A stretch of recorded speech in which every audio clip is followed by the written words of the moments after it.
I'm not talking about traditional indigenous type uses on a very small scale that don't, we're talking about industrial extractive uses when I say that the forest is set aside and protected. And in the language, when I describe the prioritization through there is quite conservation focused in a way. Like I say, set aside, conservation. I'm aware of that, and I think language is quite difficult to get the right terminology, but when I have a chance to expand it out, it very much doesn't exclude indigenous uses and local uses. Do you want to come back on that at all, Natalie? No, it's great to have the clarification, and good that you're seeing it in that sort of more nuanced way. But I think it's really important, and as sort of conservation community comes together with development community, comes together with the climate change community, that we get the messaging very clear on that. And a lot of conservation won't work without local stewardship, and won't work without some sort of sustainable use of forest and other ecosystem products. So although it's hard to, in high-level messaging, to convey that, we all need to, as a community, I think, work together to make sure those messages are very clear, to avoid unintended consequences. But thanks for the clarification. Yes, up there near the gentleman, no, just behind you. Yes, there. I just want to ask a kind of nerdy... Your name, please. Andrew Lockley from UCL. I just want to ask a nerdy question about the decarbonisation on the islands. So you were talking about the two different islands that one had a mass transit system and one had an electric car system. One of the advantages of electric cars is that they can buffer the grid, and obviously island states have very expensive or non-existent connections to neighbouring grids, which make their power supply very unstable when they have renewables. So I just wondered if you could speak to that, and whether electric cars are going to be a really important part of stabilising a high renewables grid on islands. So if I understood correctly, whether electric cars would stabilise the electric grids? Well, they do, but yeah. How important is it in terms of choosing a transit system for an island to look at that buffering effect? Is it a case of we need some buffering and therefore we're going to go for electric cars? Or is it a case of you choose your transport system first and then you make your electricity system work around it? I think they kind of go together. So when I talked about how Barbados was now the third highest user of electric vehicles in the world, what they also do is that they're going for electric buses because they're also very prone to cyclones and hurricanes. And now they have batteries just to act as a buffer, and especially when it comes to electric shortages.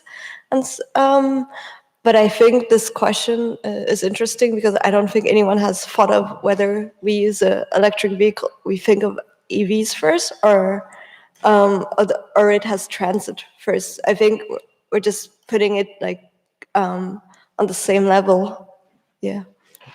And in the modeling tool we use when we're doing the simulation, so I look at electric vehicles just to see what are the decarbonization or just of the mobility sector, but then also of the interactions with the electricity sector and just the grid.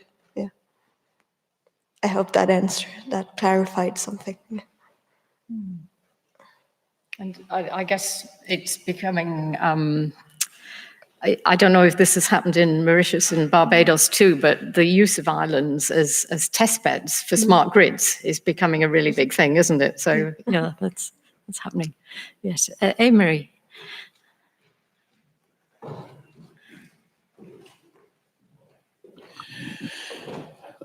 I thought all three of these contributions were quite valuable. I'd like to focus on the forest parts of the second and third talks and ask how you deal with limited or late reporting of important results, and how you deal with co-benefits. And let me give a practical example. I've walked a good deal of ground in Borneo looking at projects of Dr. Willie Smith's. He can take an utterly devastated, logged and burnt rainforest and restore it to 12 to 1,400 tree species, 40 odd meters high, growing about 6 meters a year. It takes about 6 or 7 years. And it's that fast because he plants each tree species with the appropriate mycorrhizae to speed its uptake of nutrients. But this is not simply about planting trees. It's an integrated ecological, economic, and cultural restoration. So the local people are better off from day one. They're several times better off by the end of year 2. And if at that point you come try to steal the trees, they'll kill you. And these were recently blowpipe headhunters, so it's a credible threat. And you don't need to wait for rule of law to come to rural Indonesia to protect the forests and the orangutans. Now, the keystone species, Oranга pinnata, the sugar palm, has 55 forms of value that are traditionally harvested in Indonesia. Counting only one of those, the sugar production, which is an order of magnitude greater than sugar cane, gives over 30% IRR according to a McKinsey due diligence. If you count the others, the value is astronomical. And this can actually be applied not only in Kalimantan, but in many tropical regions of the world with suitable adaptation. But it's only reported in Bahasa because Willie is training Indonesian foresters. It's not in the English peer-reviewed literature. And the co-benefits are very important. And the integration of ecological, economic, and cultural restoration is also very important. How would you count analytically something like that that has immense value for climate protection and many other important values, including rural development, but it has the attributes that I described? Because I think it's probably not in your numbers unless you hang out with my orange swinger buddies in Borneo, and that would make your assessments rather more conservative than you might have thought. Can you just elaborate on the last comment there? That would make your assessments more conservative than you might have thought? The potential in speed and size of reforestation and the degree of measured carbon sequestration may be bigger than you get from the conventional peer-reviewed literature in English that doesn't include that. Yeah. So, I mean, it's a fascinating example of a successful project of which I actually hear few. I feel like I hear few really good examples of success in tropical forest areas, particularly a place like Indonesia, than the opposite. So, I mean, to start at the end and then a few points to just respond to on that. I mean, it's quite a broad point. So starting with your last point, it makes our, or my estimates conservative. They are deliberately conservative because relying on land sequestration as a climate mitigation measure comes with a lot of risk. There's risk, obviously the obvious one is of reversal, sinks weakening or reversal through fire, the climate impacts or anthropogenic effect causes, just like, so far we have not been successful at all in reducing logging rates or land conversion through agriculture, so that those drivers to land conversion are only increasing. They're huge drivers, they're not things that are easy to shift. So the least we would need to rely on carbon sequestration in land for climate mitigation, I think the absolute better. But at the same time, we need some carbon dioxide removal. We also, if climate change was not an issue, for example, I mentioned the global assessment report from Ipcc, that biodiversity crisis would still be an issue if climate change wasn't even on the table. So we would still need to be restoring these lands and doing the kinds of projects you've just outlined. So on the one hand, I think conservative estimates are good, they're precautionary, they allow buffers, so I'm not really concerned about that.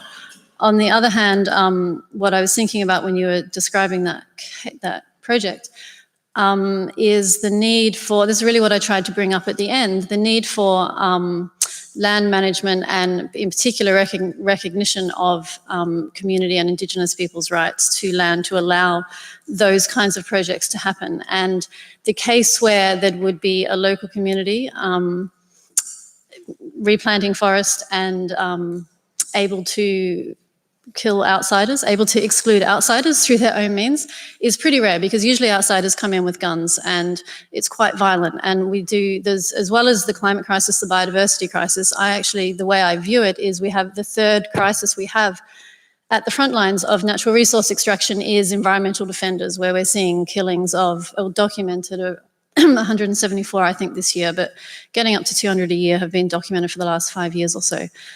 So these people are at the front lines, and what they need is support in terms of legal frameworks, governance reform. Indonesia's a country where in some areas this is progressing, in some areas it's not at all. So I think more of those kinds of projects, but more of the legal frameworks that support people to do that. Ella, would you like to? Just on the point of conservatism, I mean, yes, we were conservative, and on the flip side of conservatism, in that a lot of the economic value of forests we basically ignored because it's too hard or too risky to do on such a broad brush exercise, and it's an ongoing challenge. In terms of natural climate solutions, researchers like Nat, who are bringing together the evidence base for what works under what scenarios, and bringing it into into a very systematic approach is really important with this. But we will always have the challenge of missing those kind of indigenous case studies. And as Kate said, the success stories are very, very rare. Sorry, there's a bit of good news here. The palm oil barons are sidling up to Willie now and saying, we've read that McKinsey due diligence, it leaked, and you're making 3 times the return we do, even though you pay your workers 3 times what we do. How could we get into your business? Yeah, it's a good case study. Can I just ask you a question about this question of conservatism? I mean, you as we all tend to, make quite conservative assumptions. We try and be cautious about what can be achieved when, sometimes it seems, from things like what Amory's saying, that you can achieve way beyond that once you start taking into account synergistic effects. Are we also sometimes too conservative, though, in assuming just how badly things can go wrong the other way? That once you start opening up roads and saying it's okay to have mining concessions in the Amazon, there are all the knock-on effects from that. And once you get changes in government that, really tip the scales in terms of where the priorities are. Do you think we should be actually extending our boundaries for debate beyond this kind of cautious, let's be scientific, let's get it right, let's just think about what's okay? Right. You're looking at me as if I know the answer. Well, again, it goes back to this idea of very much, the scientific collection of evidence and interpretation of evidence in a suitably, precautionary way. It's very hard to know, but is it time to branch out a bit further from that, do you think, in what we're prepared to consider and talk about? As scientists, is that still possible and desirable? I mean, I think scenarios are useful in that sort of sense, in terms of thinking of a range. We have a range of possible futures in, for example, the SSP scenarios in the climate space.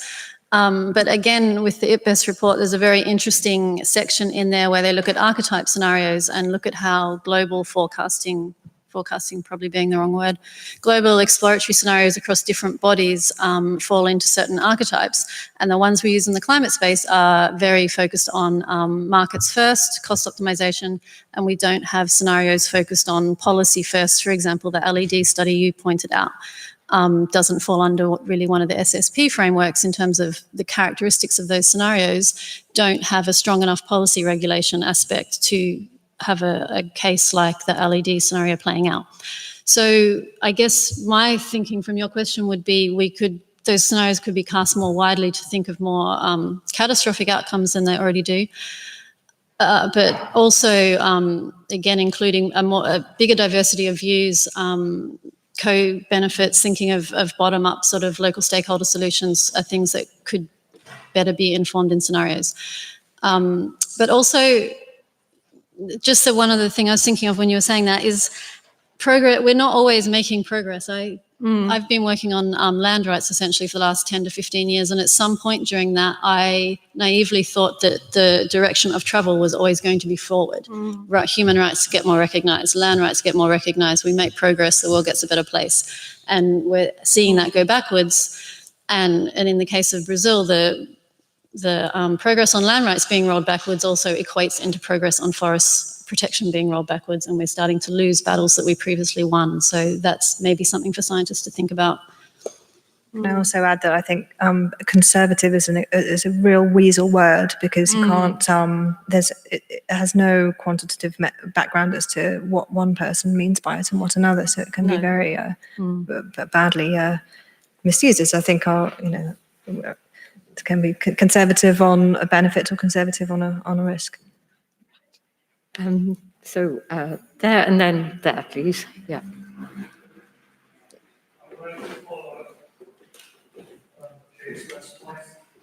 Bernardo Pereira, I'm from Bolivia, and I think we all agree about the importance of indigenous lands in this process. But as you rightly said, there are many problems now that probably in the last 5 to 10 years they were not there. The indigenous lands are under increased pressure and threats, not only from violent people that are trying to get into there. They're under pressure from government policy. Bolsonaro's policy opening the Amazon, or what's happening in Bolivia right now with one of the serious crises in terms of slash and burn and land clearing by government actors, but also by economic and other powerful interests.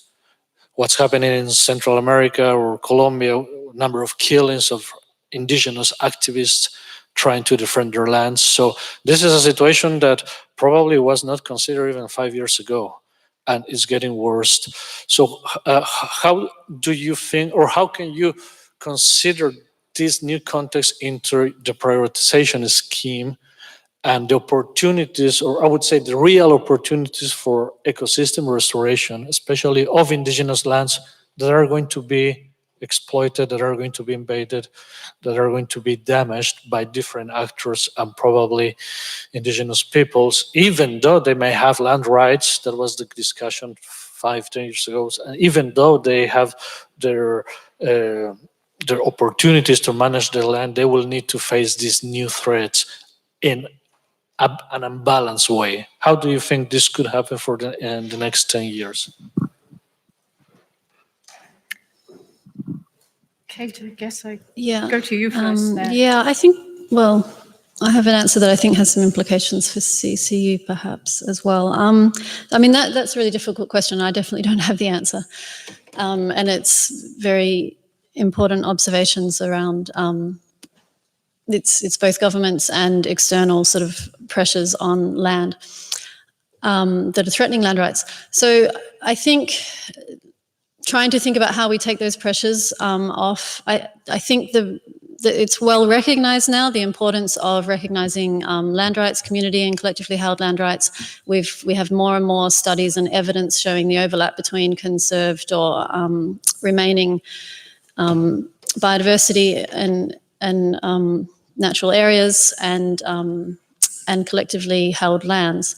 So that really was the battle 10 years ago, just getting that recognized. And now we're there, but we're not, those lands still aren't being protected.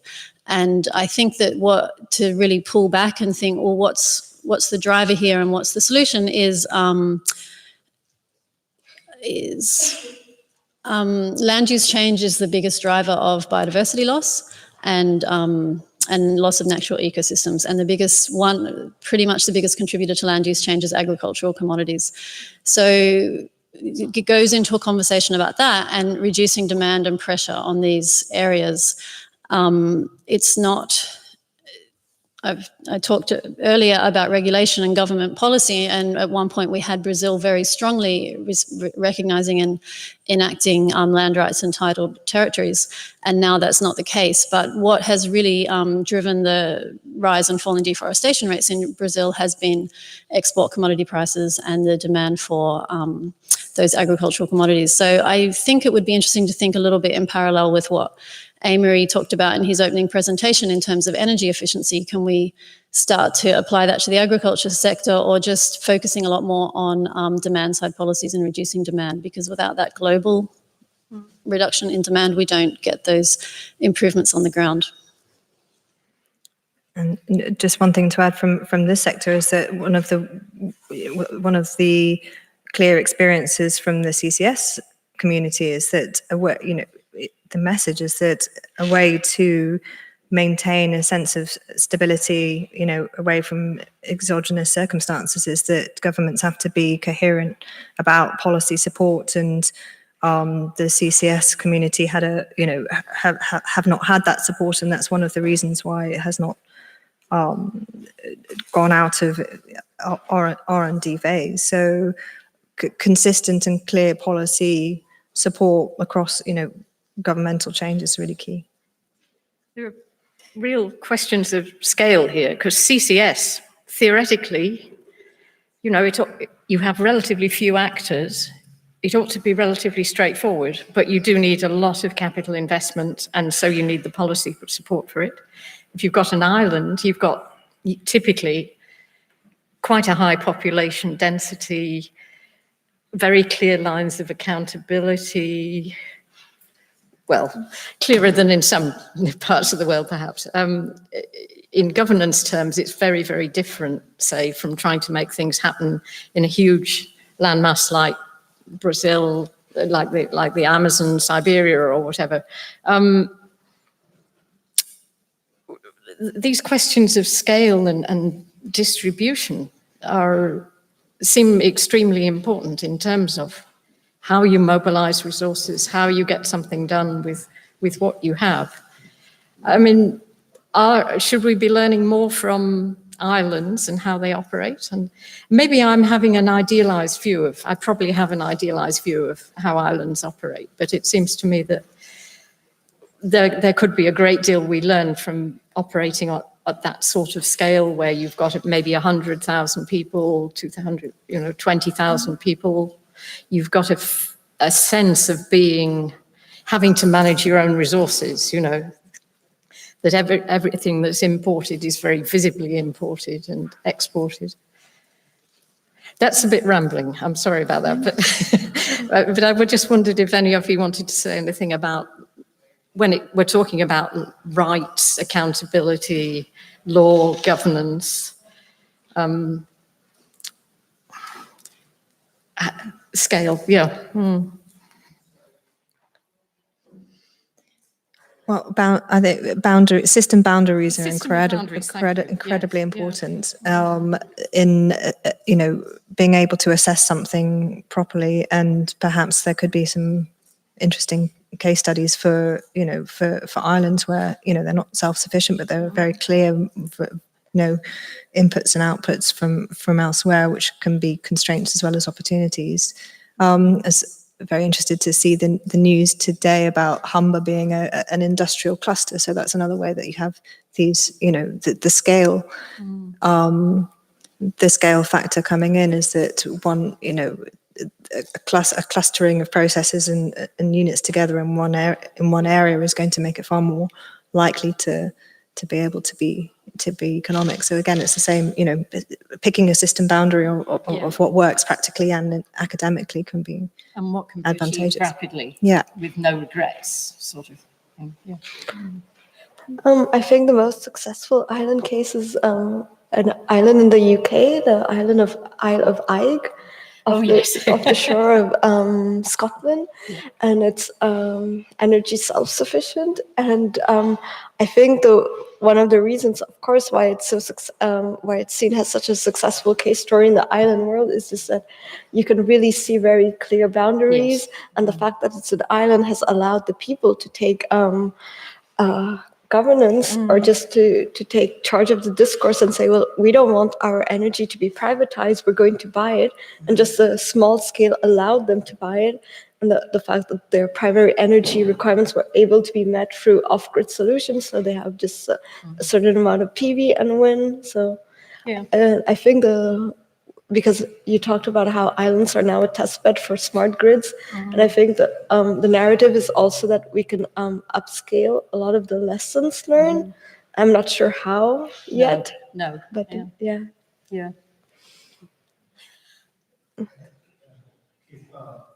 Future and Active Building Centre Swansea. It follows on the same thing. I mean, fantastic science. Great. And so what skills would we now put into your teams to move from science to rollout?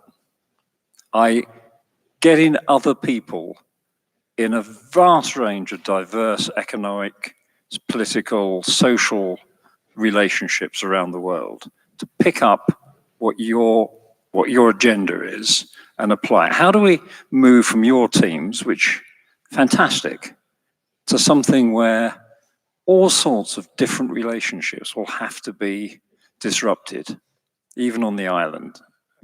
Okay? What do we do? It's not the teams you've got. Otherwise, you'd have had a different presentation, by definition. Okay. And since we've run out of time, how do we move from great science? Good numbers don't always work in business. Okay? Monopolies work in business, disruption work in business. That's what business people do, right? So we try and weasel our way through all sorts of stuff to get what we want, which has got nothing to do with facts quite often. Yeah, I mean, making it crudely. How do we move from this great science to a series of games, tactics to implement? What skills do we add? Well, I think, previous speaker saying, we need to speak each other's language and probably help. So, finding the motivations of the incumbents and the policymakers who are operating under different stresses, and opening the collaboration and the dialogue with them is next. But it's a very good question, because often there's a them and us kind of mentality about delivering one scientific research and publishing and then hoping for the best. And it's changing very rapidly, but it's still I think there's a lot of collaboration expertise needed. But I think we all know who needs to be around the table. That's the practitioners and the policymakers and the people on the ground, including the communities and the and the landowners especially. Any particular issues about skills that you've picked up in your study of islands? I think, I'm at the university in Berlin, and it's a bubble where I know everything, or I'm just exposed to so much more technology. Whereas when I go on field study, I think a lot of people don't know what's happening on a climate change level. They know that sea levels are rising. They see it. They know that there's less livelihood, less vegetables to be bought. And I think what I would like is to also just bring the research we're all doing and make it more accessible to all kinds of people, not just other scientists at universities in Mauritius or Barbados, but also really start young and teach it very young and have more awareness. Because I think we have the technology, as we said, it's there. And policy-wise, there's a lot. We talked about governance, but there's a lot of barriers, and it's very, it's an island, and yes, you have less constraints and more clear boundaries, but you could also see that there's a lot of geopolitics being played there, which doesn't make it easier. But then you do have a lot, if you have a wave of demand and people wanting more energy efficient, that could really kickstart the whole renewable revolution.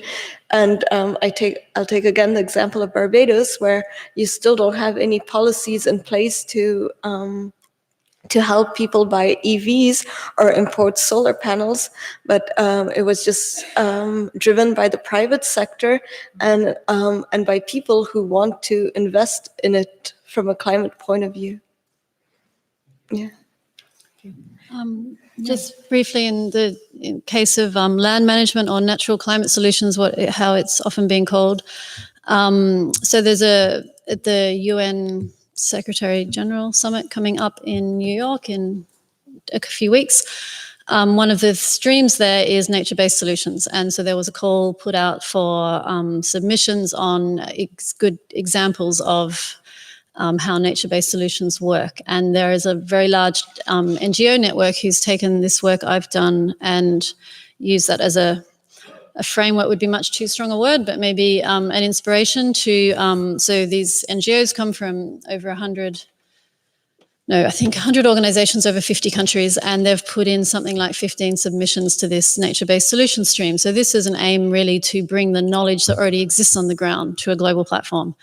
So that's part of how you implement and how you build skills. By like in a lot of cases, those skills are there and they need to be recognized and supported and developed.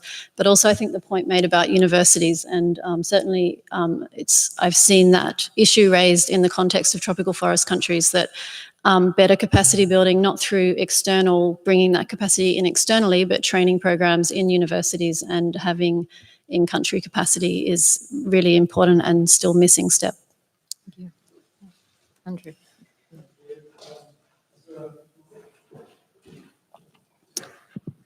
Thank you very much. Andrew Norton from IIED. I think my question's mostly for Kate, but I guess the sort of iconic example of successful forest system, ecosystem restoration is Costa Rica, which isn't a country I know on the ground, but from the literature, it seems to be a combination of some, very capable policy work at the detailed level, a sort of an ability to make ecotourism into a sort of macroeconomic pull that's benign, where kind of agribusiness exports is destructive. So that kind of sets, although there's also a lot of farming in the landscape as well, that kind of sets things. And then this incredibly benign and inclusive political economy of Costa Rica as a country, and all the history that goes with that, no military, and all the spectacular social achievements. So if you take the fact that it does seem to be a genuinely spectacular success, but there are these very particular conditions,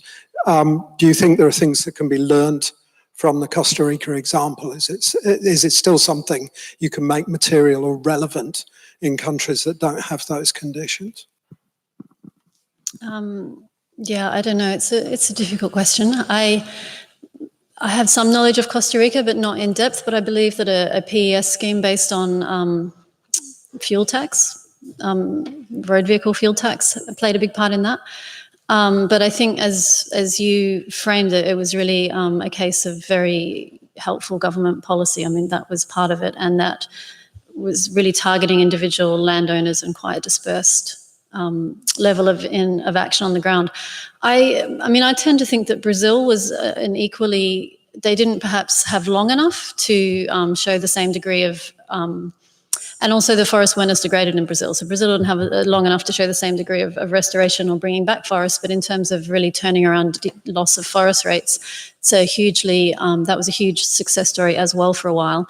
And that was based on government policy in terms of, in some part land rights, but also regulations for private landholders around not converting forests, but coupled with a very sophisticated monitoring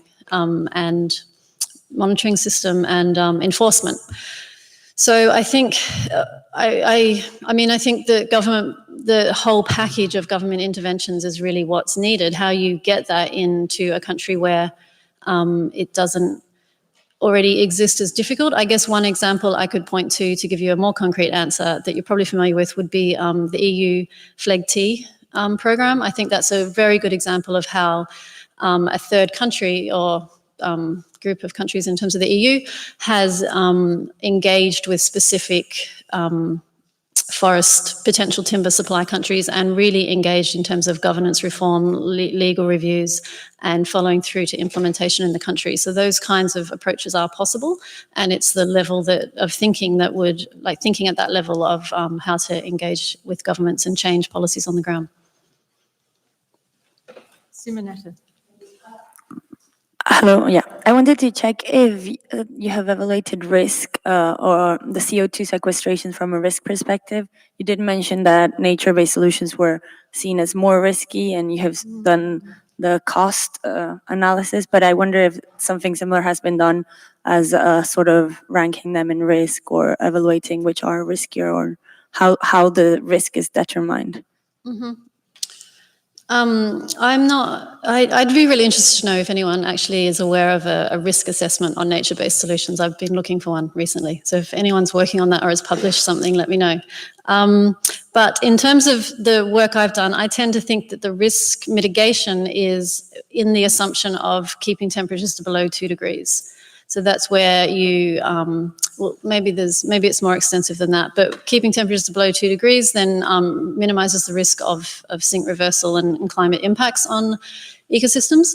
But also that was very much part of the design of the pathways, is restoring ecosystems and buffering and using those conservation principles makes forests that are intact and biodiverse more resilient to external shocks and climate impacts.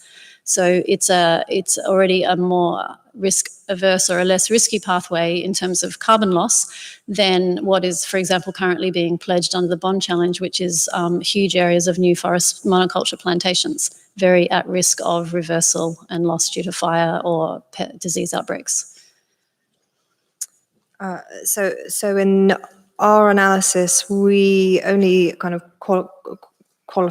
qualified the risk. So we had, there's the risk of release, but then there is that kind of a secondary kind of analysis of how large a release are you talking about if there's release. So there's whether you're talking about sequestration levels that are going to decline or stay the same, or if you are talking about a catastrophic fire, then you might see a very large scale flux, which makes these nature kind of natural ecosystem based sequestrations far more risky than one might classify as a geological storage. But then with geological storage, you have kind of human error risk of engineering mistreatment as well. So again, it's very hard to quantify on a kind of cross sector risk assessment base, but generally it is very well known that the natural systems are highly risky in that function of sequestration. Avon, yes.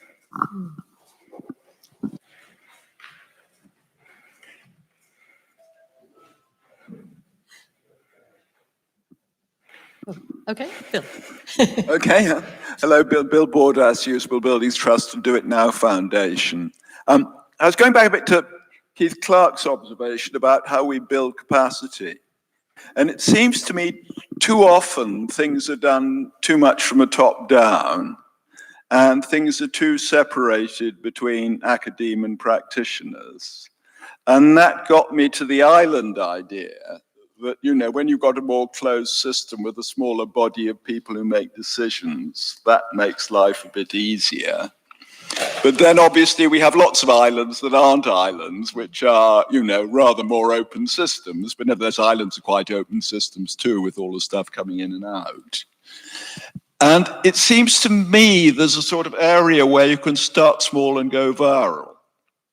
And by starting small, it's a question of actually getting more outreach from what's being done, which means actually having more open boundaries to what's being done, which means more apprenticeships, more secondments, more visits, more academic involvement. I was wondering, whether there was some sort of idea in that, because it seems to me if one does let 1,000 flowers bloom and talk to each other, one might get something that starts slowly and builds up. where often we seem to want to, you want government to start big, and either it doesn't do it, or it gets it wrong, or it tries to do everything and hasn't got capacity to deliver it. Phil, you're talking about people. Yeah, This is radical right. stuff, yeah. That's why we're here. Okay, yes, would you like to comment on that? I agree. Yeah. Like, I think that's part of what I thought of when I was trying to decide on a PhD topic. I'm not sure if I got on one yet. Is that I saw that there was lots of similarities between just the very remote islands, but also the bigger islands like Greenland and stuff, and that if you have some research on what's being done, you could kick off like more discussions, yeah. And I think that's happening. It's not happening at the scale we want it to, but it happens every time I go back to home to Mauritius and I talk to academics and I say, well, that's what they're doing in Fiji and that's what they're doing in Barbados, and people who sit on the board of Renewable Energy Act, and they get interested, and this is information which they don't know. So I guess we kind of become the middle person between what's happening, what we're doing our research, and it's really important to just give this information to the right person. Yeah, but I'm not sure if you were like having like a call for more action, or what you would do. I mean, certainly in my area of buildings, we're very bad at learning from what other people are doing and have done. Okay. So often people think there isn't any information, but there just isn't any information in their bubble. And, so there's a project bubble, and often there are demonstration projects and case studies and things, but the learning hardly ever goes outside the confines of those who are directly involved. And if it goes into the academic literature, I'm sorry, often the doers don't read it. So there's a whole area for joining up there. And, we've obviously got much better tools for doing it electronically these days, but it seems to be difficult to get the right sort of resources. I mean, what you find in the UK is very seldom are the right sort of pilot projects done. Or if they are done, we don't seem to learn from them because the project's over and there isn't enough continuity of the learning into future activities. It tends to be something that's, 3 or 5 year project, and then that's the end of the story. And then we go down the snake and start again. So it seems to be a whole area where academe might be very useful in sort of improving that level of continuity. But at the moment, it doesn't seem to be quite hands-on enough to do it, which brings us back to some of the earlier discussions in the opening session.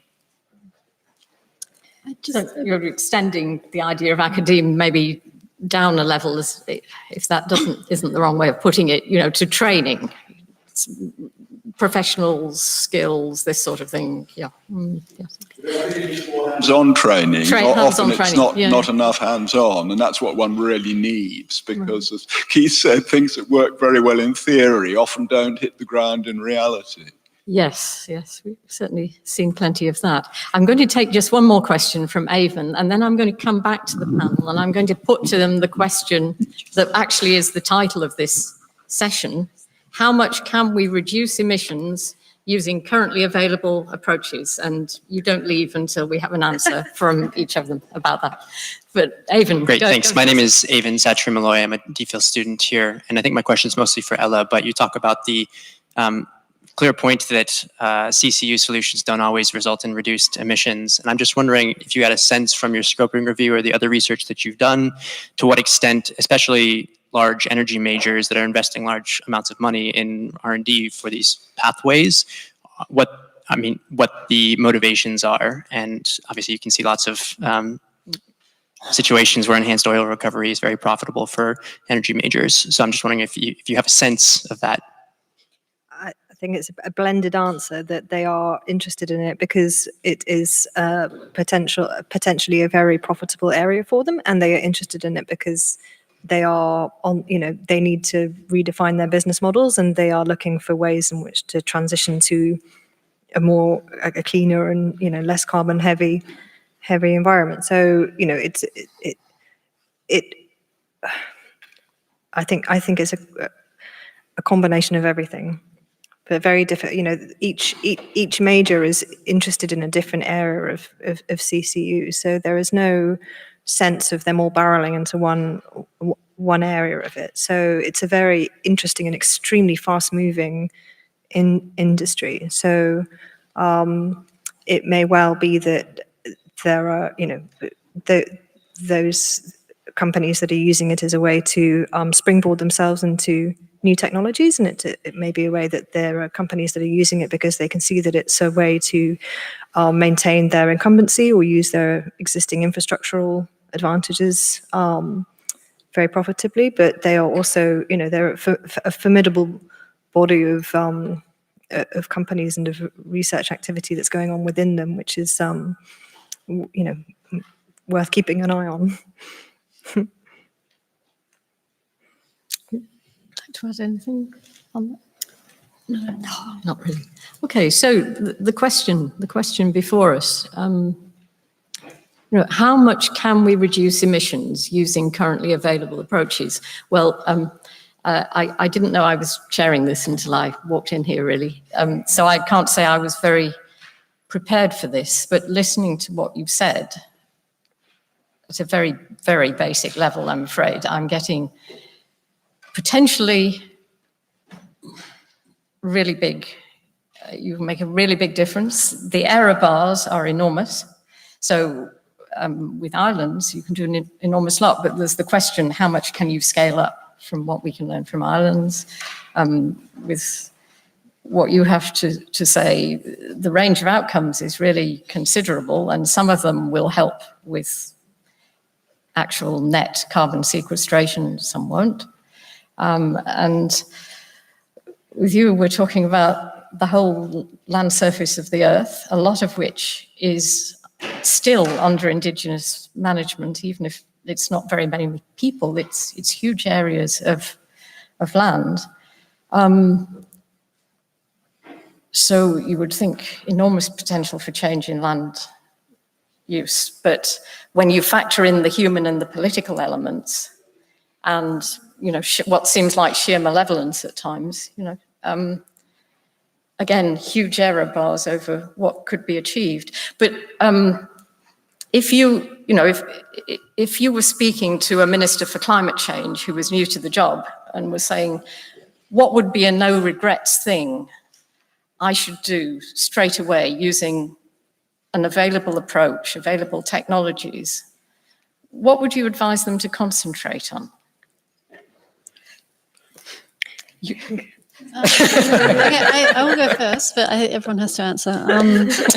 So I think we have all the technologies for the mitigation challenge ahead of us in terms of the Paris Agreement objectives. If I was advising a minister, the first thing to concentrate on is reducing emissions from burning of fossil fuels and conversion of land use. So it's those reducing emissions, because removing emissions from the atmosphere at a later date or at an immediate date is just much more difficult, expensive, and risky than not putting them in the atmosphere to start with. So that's always the starting point. And then in the book I showed, the book that we've published, there is, we reduce emissions close to zero through full decarbonisation of the energy sector, and then remove 400 gigatons of CO2. So it's a pathway that it demonstrates a pathway to a solution, but the challenges are enormous, and the uncertainties, particularly around the land use side and how that would be done, are enormous. So, but as was said in the first session before, the challenge is political, really, not technological. So would there be a political step you would want them to take in order to deal with the biggest challenges, or to try and address that? I mean, we have to look at the incentives. What are the things that are driving that we don't reduce emissions? Why do we keep burning fossil fuels when it's patently absurd at this stage? And this comes down to finances, subsidy, economics. So our model of economic growth is fundamentally flawed, and we need to look at that. It's a big problem. It's a big issue, isn't it? Thank you. Yeah. Ella? So I agree with everything Kate said. So, protection is easier than restoration and should be prioritized, and reduction is easier than reuse or recycling. So that goes for CO2 use, but that cascade of options as a kind of neat circular economy approach is one that you can apply, but everything needs to be context specific. So all of the options that I've outlined all rest on a kind of pyramid of other technologies which are in different stages of TRL. So the choice to the kind of where to place your apples from the things that I've been looking at are very much earlier on in the stage, in the kind of R&D stage of investing in development rather than in deployment. So I'm going to skirt the question. Thank you. Both those answers are nice preparation for session 4 tomorrow morning, by the way, folks. Yes. Yes, Zakia. Well, I agree that we have a lot of all the technological solutions. If I was talking to the climate minister, I would say, of an island, go for it, because even if all SIDS would completely decarbonize, it would only contribute to 0.5% of global emissions. So it doesn't really make a difference, but it could make a difference because you then bring this example to the global table and you say, hey, we're extremely vulnerable. We haven't had the same chances to develop economically as you, but we've managed to decarbonize, and you can do it too. And I think I would say go for it, and just see. Maybe you just tip the domino. Yeah. And I think that's the only thing the islands can do right now. Thank you. Thank you very much. I think that's a lovely note to end on. Thank you, everyone.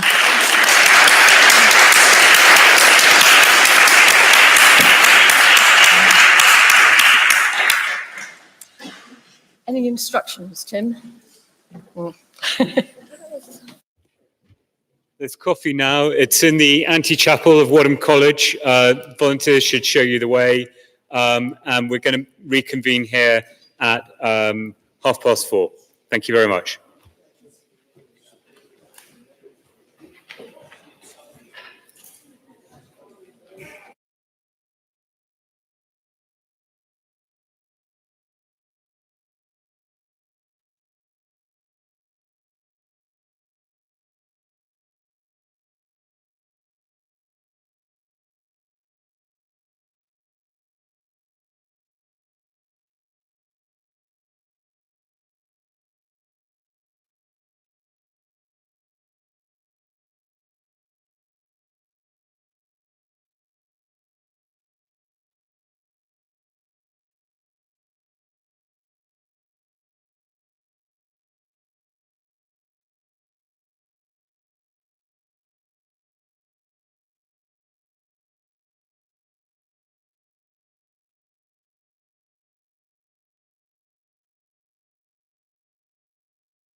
Just a quick announcement about timing from sort of here on in. You can be late for drinks, but you can't be late for dinner. That's a very, very strict rule in Oxford, okay? So in the highly unlikely event of us overrunning in this session, then as you're aware, we're back to the where we were just now in the antechapel for drinks after this session. That's technically from 6 till 7. So that's the flexibility we have. But do bear in mind when I start banging this gong at shortly before 7, please react at that point because in fairness to the college and so on, we do have to move over to our respective colleges for dinner. Those having dinner at Queen's can follow me because I know the way there. Or indeed anybody who looks local wearing a green lanyard. And the Queen's dinner, we did think of this, is slightly later, so you do have time to get there. You don't have to sprint. But the Wadham dinner is at 7. So those with a blue lanyard need to obey orders when we get to 7 o'clock. Okay, that's the only strict rule in this entire conference. But we are asking your forbearance on that one. Over to this session. Do you want to keep this? No, it's fine. Thank you, Miles. So let's start up with plenary session 3. So this session will be co-chaired by Nat and myself for the first part, the talks, and then Sarah will be back to do the discussion section. So we've got 4 talks, one given by Joe House, so I'll hand over too soon. Then I'll bang on for a little while. Then Nat will speak, and then we have Shilpi to finish off. We're going to go for around about 10, 12 minutes each, questions for clarification, and then that will leave us about half an hour for discussion, panel discussion at the end. So without further ado, I'll hand over to Joe House from Bristol University.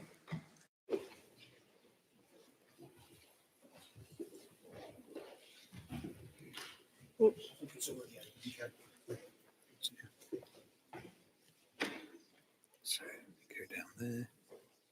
That's it. And then we'll go full screen. Where's the full screen? It's just that one. Bastard. Got it, right? Lovely. Thanks, Pete, and thanks for hosting us here at Oxford and in this lovely building. And thanks everyone for coming. So I'm going to talk about land sector mitigation, and particularly I'm going to talk about what's come out of the Ipcc special report on climate change and land, which we had our plenary in August. And I don't know, Pete, have you recovered yet? I'm still not quite over it. It was quite full on, but we got there, and it came out in August. And you might have noticed if you weren't on holiday.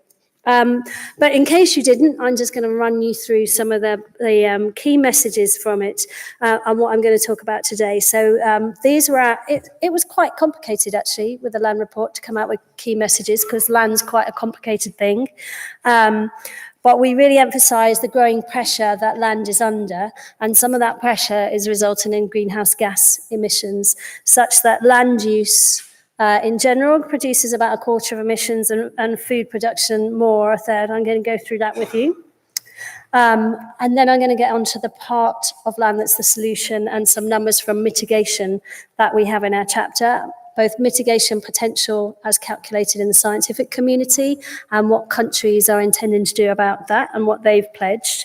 But land can't do it all. So it can do a lot, but it can't do it all because of things like land requirements, competition, permanence, transparency and credibility are also big issues. And then I will hand over to Pete, who will talk more about some of these trade-offs and sustainability and co-benefit issues. So this table was our table 1 in the summary for policymakers. This went up in plenary and then went into about 2 full days of discussion in plenary to come up with this final result. And I know it's quite small, so I'm going to pick out some of the key numbers for you. So we've got CO2 emissions from agriculture, forestry, and other land use. Most of the CO2 emissions are from forestry and other land use, and it's about 5 gigatons of CO2 per year on average over the period of 2007 to 2016. Then we've also got the methane emissions that are mostly in agriculture and the N2O emissions. And add them all together, and you've got about 12 gigatons of CO2 equivalent. The numbers are also there, not in the CO2 equivalent numbers. So, you know, for all the issues that have been going on around global warming potentials, you can do those calculations direct. And collectively, AFOLU, agriculture, forestry, and other land use is responsible for just under a quarter of anthropogenic greenhouse gas emissions. But land isn't only a source of greenhouse gases, particularly for carbon dioxide. Land is also a sink for carbon dioxide due to the natural response of the land to increased atmospheric carbon dioxide concentration and climate change we're already experiencing. And so the CO2 uptake as part of this natural land response to anthropogenic change is about 11.2 gigatons of CO2. So overall, the land is currently a sink for carbon dioxide. So you've got your anthropogenic source and your natural response. Interestingly, actually, the kind of this natural land sink for carbon dioxide is about a similar size to the entire AFOLU emissions if you put everything in CO2 equivalent. But that's just a kind of interesting sign point, really. So yeah, about a quarter of emissions from the AFOLU sector. When you look at food systems, there aren't just the emissions that are actually within the land sector. There's also associated emissions to do with things like transport, fertilizer production. And so when you include those as well, food systems as a whole contribute about 21 to 30%, 7% of anthropogenic greenhouse gas emissions. And about 30% of that is wasted in terms of food waste. So that will be a big thing we come back to in the mitigation potentials. So you're going to see a similar diagram to this, no doubt, several times throughout the week. But what I want to emphasize here, this is based on a 1.5 report, is what we're talking about needing to do is bring those brown emissions from the AFOLU sector down, and actually within the AFOLU sector have negative emissions, and then also have these additional removals from things like bioenergy, from carbon capture and storage. Now that's just one pathway, and there are multiple pathways that have been modelled. Some have quite a lot of BECCS, and some don't have any, or they have very little. But there are multiple pathways to getting towards 1.5 degrees, and you could use the land in very different ways. This was from a paper actually, and a large piece of work put together by Stephanie Rowe and others in this room to look at what the mitigation potential was from different land response options, looking at literature, looking at both literature, integrated assessment model results, but also kind of bottom-up results where you might do something like say, here's this much land available, and if we did this with it, this is what we could get, or here's the demand in diet, and if we change the diets, this is what you would get. And so we've got a bunch of options on this side that are to do with land management, and we've separated them out into ones that are reducing emissions from agriculture, reducing emissions from forests and other ecosystems, and carbon dioxide removal options here like afforestation, reforestation, peatland restoration, soil carbon sequestration, biochar and BECCS. And then there's also what you could do in demand management, so reducing waste and loss and diet change. And some of the key options that stood out are reducing emissions in high carbon lands, reducing food waste, diet change, afforestation and reforestation, soil carbon sequestration, biochar and BECCS. And the other thing I want to point out that we raised in the report is some of these options are what we call land demanding. So some of them you need land to implement them. So for example, afforestation or BECCS, you need land to implement them. And some of them actually land freeing. So if you reduce food waste or you have dietary change away from high meat diets towards more vegetable-based diets, then you can actually free up land that could then be used further for mitigation. And the other issue I've pointed out here with the Ps is about this issue of permanence. So we could protect the forest, but then there could be fires. We could do have methods to improve soil carbon, but then those might be turned around. So no tillage might be turned around with more tillage in the future. So I think this is a big issue for land-based mitigation. Is some of these options might be affected by permanence and what happens in the future management or impacts of future climate change. This is actually a figure from the 1.5 report, because we didn't do our report in isolation. We built up on what was before in the 1.5 report. And this gives an idea in this slide. These are just negative emissions technologies, and they're looking at the potentials against the costs. And you can see that BECCS and biochar and afforestation, reforestation and soil carbon sequestration are really, really key options for doing nets, but they're not the only ones, but they are ones that are implementable now. And we've got a good idea of how to do them and where they could be done and how much it would cost. But they're not, by not means, the only solutions. And part of that actually is about, you do have these limits. You do have these limits of available land. You do have limits of permanence, and actually not just what land's available now, but will that land still be available for that option under climate change? So building up, these aren't new scenarios to the ones that were in the 1.5 report, but we really selected and tried to draw out scenarios and particular storylines around what goes on in the land sector. And these are looking at 3 different scenarios: SSP1, SSP2 and SSP5. And here they're showing the land change, the area of land change under cropland, pasture, bioenergy, forest and natural land.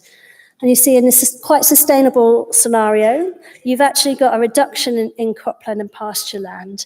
That's not driven necessarily by the demand for mitigation. Actually, that's assumed to happen, most of that anyway, because of things like more efficient agricultural production or reduced meat consumption. But that frees up land so you get an increase in the area of BECCS and of forests. We compare that to a more resource-intensive scenario, and you've still got some freed up land, but you've also got demand impinging on the land for cropland and pasture. And you've actually got a switch here, because it starts a little bit later, you need more mitigation. There's a switch between there's more bioenergy and less forestry. And actually that's a lot of the case when you look at some of the scenarios that are low in BECCS, you end up with more forestry. But either way, I'm not quite sure you can see the paler colours underneath. There's a large uncertainty in many of those. So it might be no change in forest area to an increase of 100 million hectares of forestry. But the land demand in some of these scenarios is very, very high. It's important what you do where, and this was a study that was one of several on carbon debt that we included in the report, and it's basically saying that if you grow BECCS on land that's already high carbon, you end up losing that carbon, and it takes a long time to pay off that carbon debt and build that carbon back up. Whereas if bioenergy is grown on agricultural land that's not particularly high carbon, that payback time, that time to start getting your nets actually, not being in debt and actually being nets is a shorter amount of time. And actually you may in fact increase the carbon on the land. So what you do and where is very important. And that's just one example for BECCS, but actually all of the options were very, very context specific. So what you do, where you do it and how you do it really, really mattered.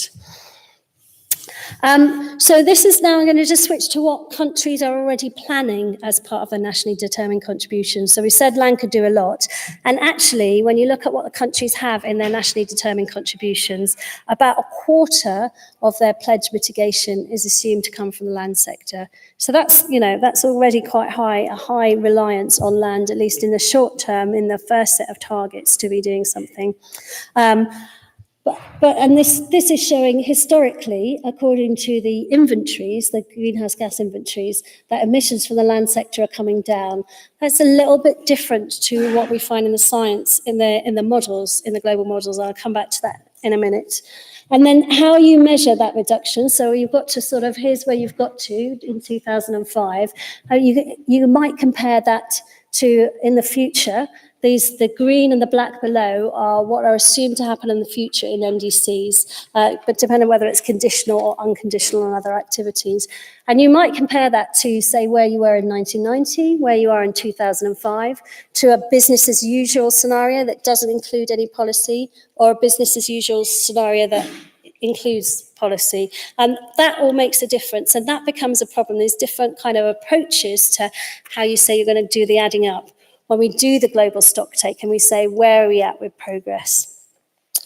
And one more thing that becomes problematic with that is when we look at how you define it, how you define what is anthropogenic emissions. And this might be due to direct human-induced effects, so you cut forest or plant it. It might be these indirect effects of anthropogenic change, or it might be natural effects. And what we find is that the models just tend to, the bookkeeping models look at the direct human effects. The country inventories look at all effects as long as they happened on managed land, and that's called the managed land proxy. And so that's why we're getting a different number from the table in terms of what land emissions are and from the inventories. And that's problematic when we're trying to do a global stock take, because it might mean it looks like we're doing better than we are. But as long as we understand it, then it's not. So I'm going to finish there. So just come back to my key messages. Land's under growing pressure. It is part of the solution. It can't do it all. And Pete's going to give us some good ideas about why. And for questions, I feel like I've got a T-shirt I'm going to put on, actually. And then you can ask me questions.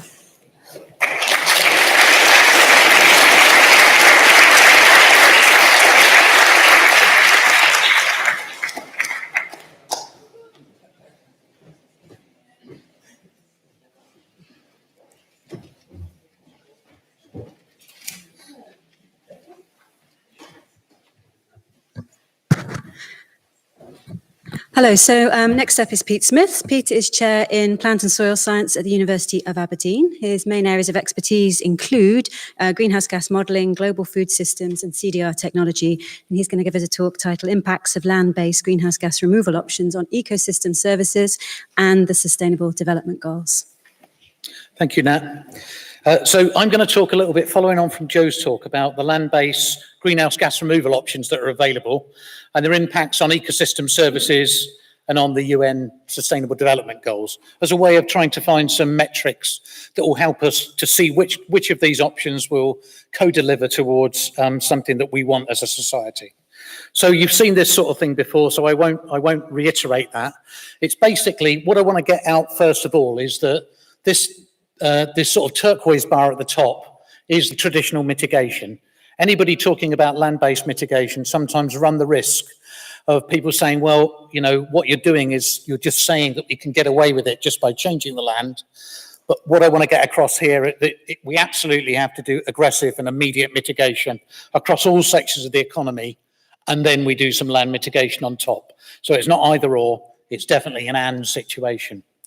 What we've got here at the bottom are the net negative emissions, because we're still, even with all the mitigation across all the sectors, we've probably still got some emitting technologies in the pipeline, maybe through aviation, maybe through our food production, through non-CO2 greenhouse gases.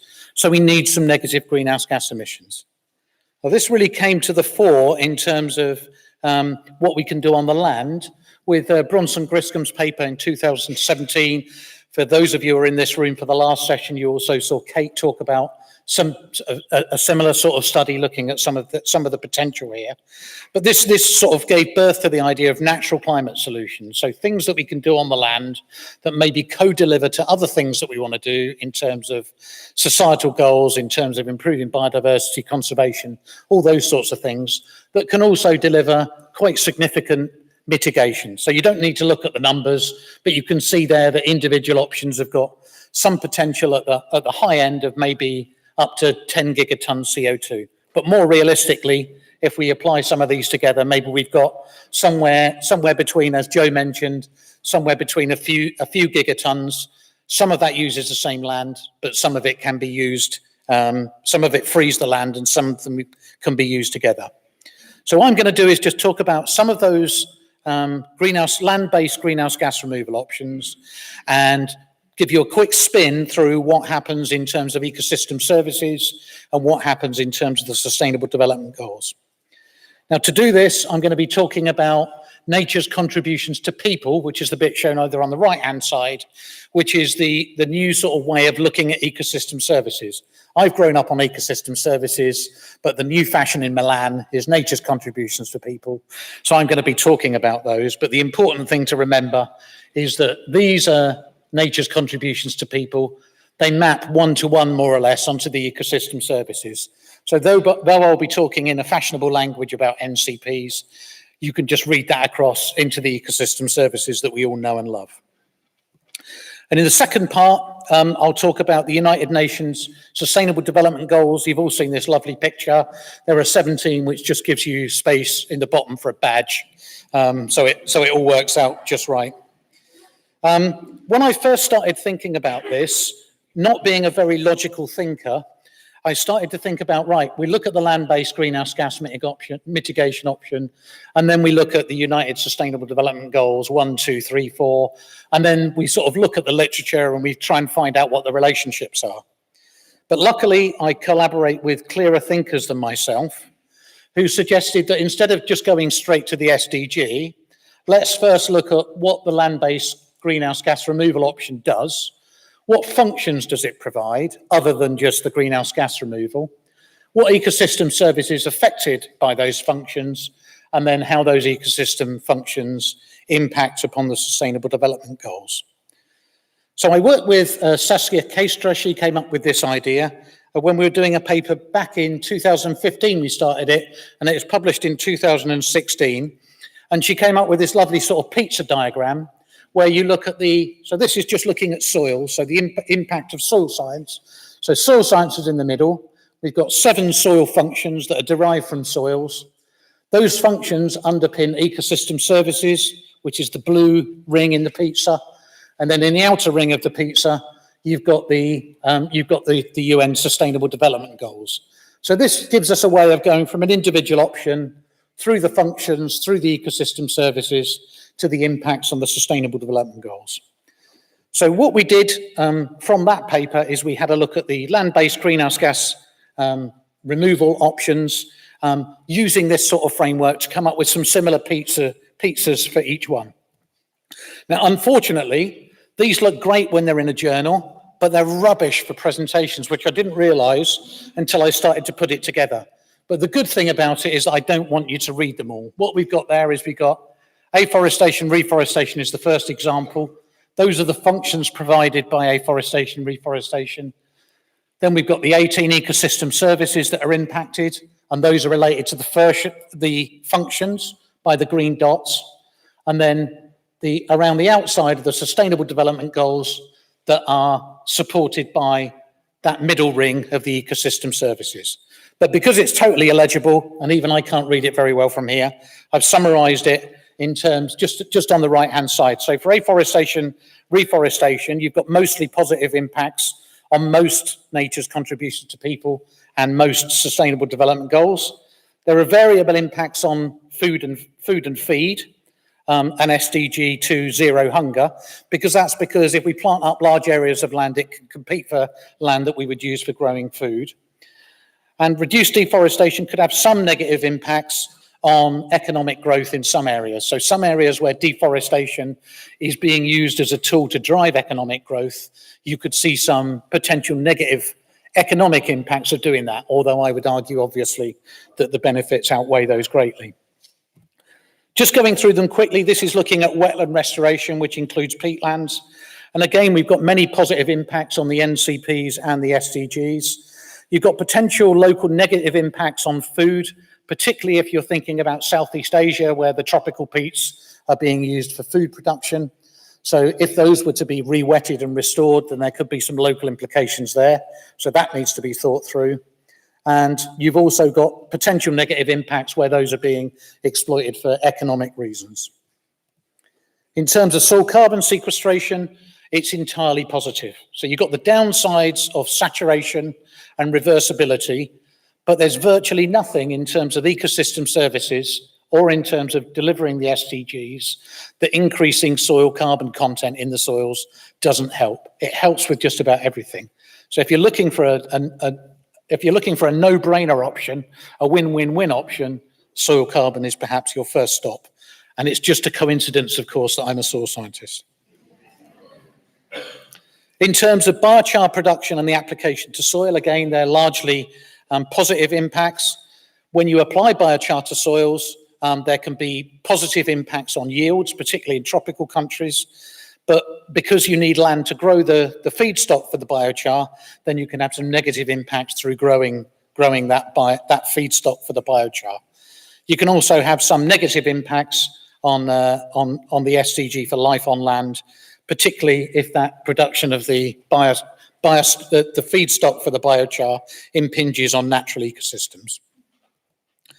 In terms of terrestrial enhanced weathering, this has been mentioned earlier, they're mostly positive effects and potential positive effects. Also through deacidifying soils, it could increase yields in some places, but there could be some potential negative impacts on regulation of freshwater quality on SDGs 6 and 15, which are on clean water and sanitation, and on life in water. Because depending on the way you do it, there could be some other contaminants that would need to be taken care of to make sure that that wasn't a risk. And for bioenergy with carbon capture and storage, there are positive impacts, but if you apply it on a very, very large scale, similarly with large-scale afforestation, there could be negative impacts on food security, on biodiversity, and a range of other things. But again, this is very context-specific. If you integrate bioenergy into sustainably managed landscapes, it could also co-deliver positive benefits. So that's a quick whiz through the impacts. What I was expecting when we did this is that we'd find round about equal positive and negative impacts. But when you actually work through the numbers, it looks like there are largely co-benefits. And this is something that also came out in the IPCC special report on climate change and land that Joe has just discussed the mitigation potentials for. This is just pulling out those greenhouse gas removal, land-based greenhouse gas removal options. The darker the blue, the larger the positive impact, and the darker the red, the larger the negative impact. And then this is looking at the impact on mitigation, adaptation, land degradation, and desertification, and food security. And what you can see is that this table is largely blue, where we've got data. The ND means no data. The green means that it's variable, because there are some variable impacts. But you can see that for most of these, apart from maybe bioenergy with BECCS, you've got largely the potential to co-deliver. I want to emphasize the context specificity of this, because you could put depends in all of those, because it depends on how you implement it. But this is looking at a reasonable case, a sensibly implemented, integrated way of implementing these things with good governance structures, et cetera, et cetera. If we look at the impacts on NCPs, again, you can see that the picture is pretty much blue. If we look at all of the options, apart from bioenergy and BECCS, and one or two other ones which are sort of light pink, we've got largely positive impacts. So what we could be doing is, even if some of these land management options do not deliver all the climate change mitigation that we hope for, many of these would be worth implementing anyway for the other societal goals. Similarly with the SDGs, we've got a few more pink scattered around here with impacts on the SDGs. But again, apart from bioenergy with BECCS, we have largely positive impacts across those SDGs. So all land-based greenhouse gas removal options contribute positively to at least some NCPs and SDGs. There are a number of ecosystem services and SDGs for which benefits occur, and they vary between different options. Wetland restoration and soil carbon sequestration deliver almost exclusively positive impacts. All GGR options, by definition, have a positive impact on climate regulation of climate, otherwise we wouldn't be doing it, on an SDG 13 climate action, whereas the impacts on other SDGs are variable both in size and in magnitude across the GGRs. And a few of them, and particularly the land competing options, which Joe mentioned, have potentially negative impacts. Large-scale afforestation, depending largely on the type of forest and the location, and the feedstock that you require for biochar and BECCS could potentially increase competition for land with potential negative impacts. The synergies and trade-offs, I think, are under-researched. So when we look at this, we put together these tables using reviewing as much of the literature as we can, thousands of papers. We've still got gaps in there, and we've still got low certainty. The letters I didn't mention were high, medium, and low, and we've got lots of L in there for low confidence. So it's really under-researched and something that I think we need to be looking more into. I think we need large-scale demonstration projects for a bunch of these. Some of them are ready to go. We could roll those ones out, and we can learn by doing. That sort of implementation will also allow us to monitor and to learn as we go along. So I think we're at the stage when we need to stop talking about it and start doing it, and we need to do that in a way where we can start gradually increasing those and trying it through demonstration projects.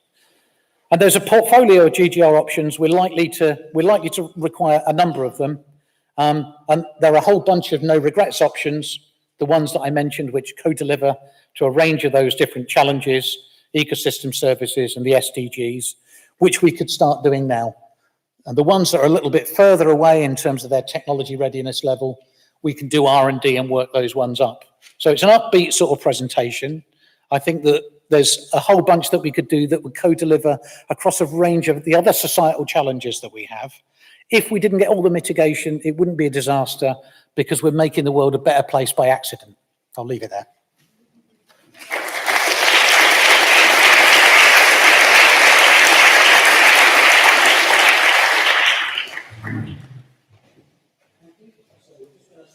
Computers, we have an Apple heretic among us. And when we switch computers, I'm going to hand over to Nat, who will give the next presentation.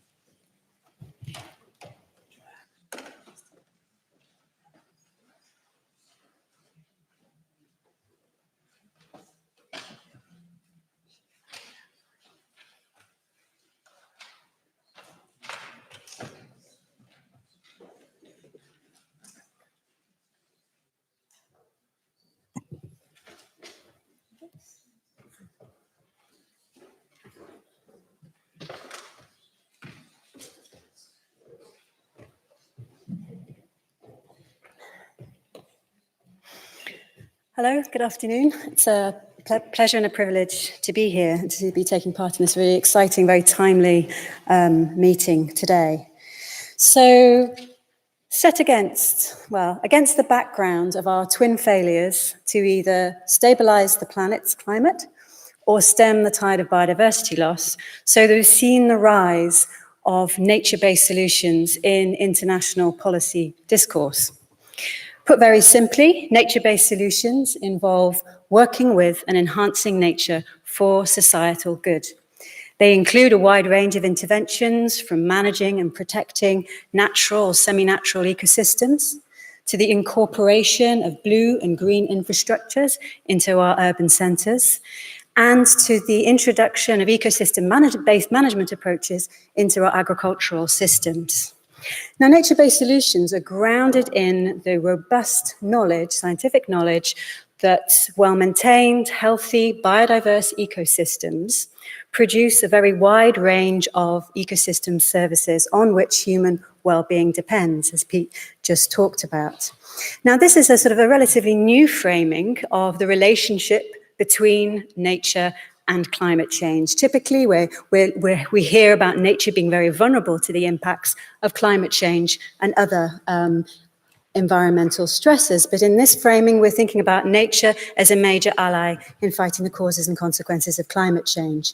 But of course, the extent to which nature reduces risks and brings benefits entirely depends on how we implement nature-based solutions and the extent to which we draw on a rich ecological understanding of how ecosystems actually work and respond to change and different management interventions. So the framing of nature-based solutions has been endorsed very recently in both the Ipcc reports. It featured in the Ipbes report. Nature-based solutions are one of 9 action portfolios at the UN Secretary-General Summit at the end of the month. And nature-based solutions are very prominent, are going to be very prominent during the Climate Action Week that follows. There are lots of multinational agreements and policy processes that feature nature in relation to climate change. So we have the New York Declaration of Forests, we have the Trillion Trees Partnership, we have the Bond Challenge, and perhaps most importantly of all, we have the Paris Agreement, which calls on all 197 parties to ensure the integrity of all ecosystems and protect biodiversity. In fact, the Paris Agreement, when you take a deeper dive and look at the nationally determined contributions, you find that 66% of signatories include nature-based solutions in some form or another within them, either in their adaptation and or in their mitigation components. But these high-level intentions for nature do not translate into robust science-based targets at all. There is a huge emphasis, as we've been hearing, on afforestation or reforestation, in other words, forestry. Nature-based solutions in many quarters are seen as equivalent to forestry. Many other important, biodiverse, carbon-rich ecosystems are extremely poorly represented. So I'm thinking about the great carbon powerhouses that are mangrove forests, that are peatlands. And targets in those NDCs and other policy documents tend to focus on the area of land to be covered or reforested or afforested, not the quality and not the diversity of those areas. It's a similar story when we look at the Bond Challenge. So Simon Lewis and colleagues did an analysis of what the Bond Challenge pledges actually consisted of. So this is a goal to restore 350 million hectares by 2030. When you take a deeper dive, you find that 45% of those commitments basically involve single species timber plantations. 21% of them involve agroforestry. So in other words, 66% of the area committed to so-called global reforestation is actually for new crops. For example, I hope you can see here, Brazil has pledged to afforest 90 million hectares. And this is basically 82% of Brazil's commitment to the Bond Challenge. When we look at the Ipcc pathways, of course, all 4 pathways do rely on the land use sector. All of them feature afforestation. But I want to point out here that it is only path 1, which, as you will know, emphasizes demand reduction, has the least overshoot, the least need for greenhouse gas removal, which of course then reduces all these pressures on land ecosystems and the biodiversity they contain. So what are the issues with the current obsession or focus on afforestation, so planting trees in naturally treeless habitats? Well, as I say, the major problem here is that it overlooks other carbon-rich ecosystems. In fact, it more than overlooks them. Many carbon-rich ecosystems, such as peatlands, natural grasslands, have a lot of soil, lots of carbon in their soil. They're actually being replaced by non-resilient or low-resilient monoculture plantations. So they're actually threatened. As I say, a lot of the policy is driving the establishment of single-species plantations with non-native species. These have lower resilience. They have less carbon than intact or at least naturally regenerating ecosystems. And of course, if we're just focusing on that one aspect, that one regulating service, carbon storage and sequestration, we're overlooking all the other very important ecosystem services, including the main sources of socioeconomic resilience. Because the issue is, one of the main issues is that nature's capacity to store carbon, to reduce risk and support human adaptation to climate change can be compromised by reduced ecosystem resilience under climate change. So across the globe, we're seeing lots of evidence of forest dieback resulting from extreme droughts. We're seeing forest resilience and the resilience of other ecosystems as well being severely impacted by fires, which, as you will know, are increasing in intensity and frequency. And something like the warming that causes coral bleaching basically reduces coral's capacity to protect communities and local economies from the impacts of cyclones, sea level rise, and so forth.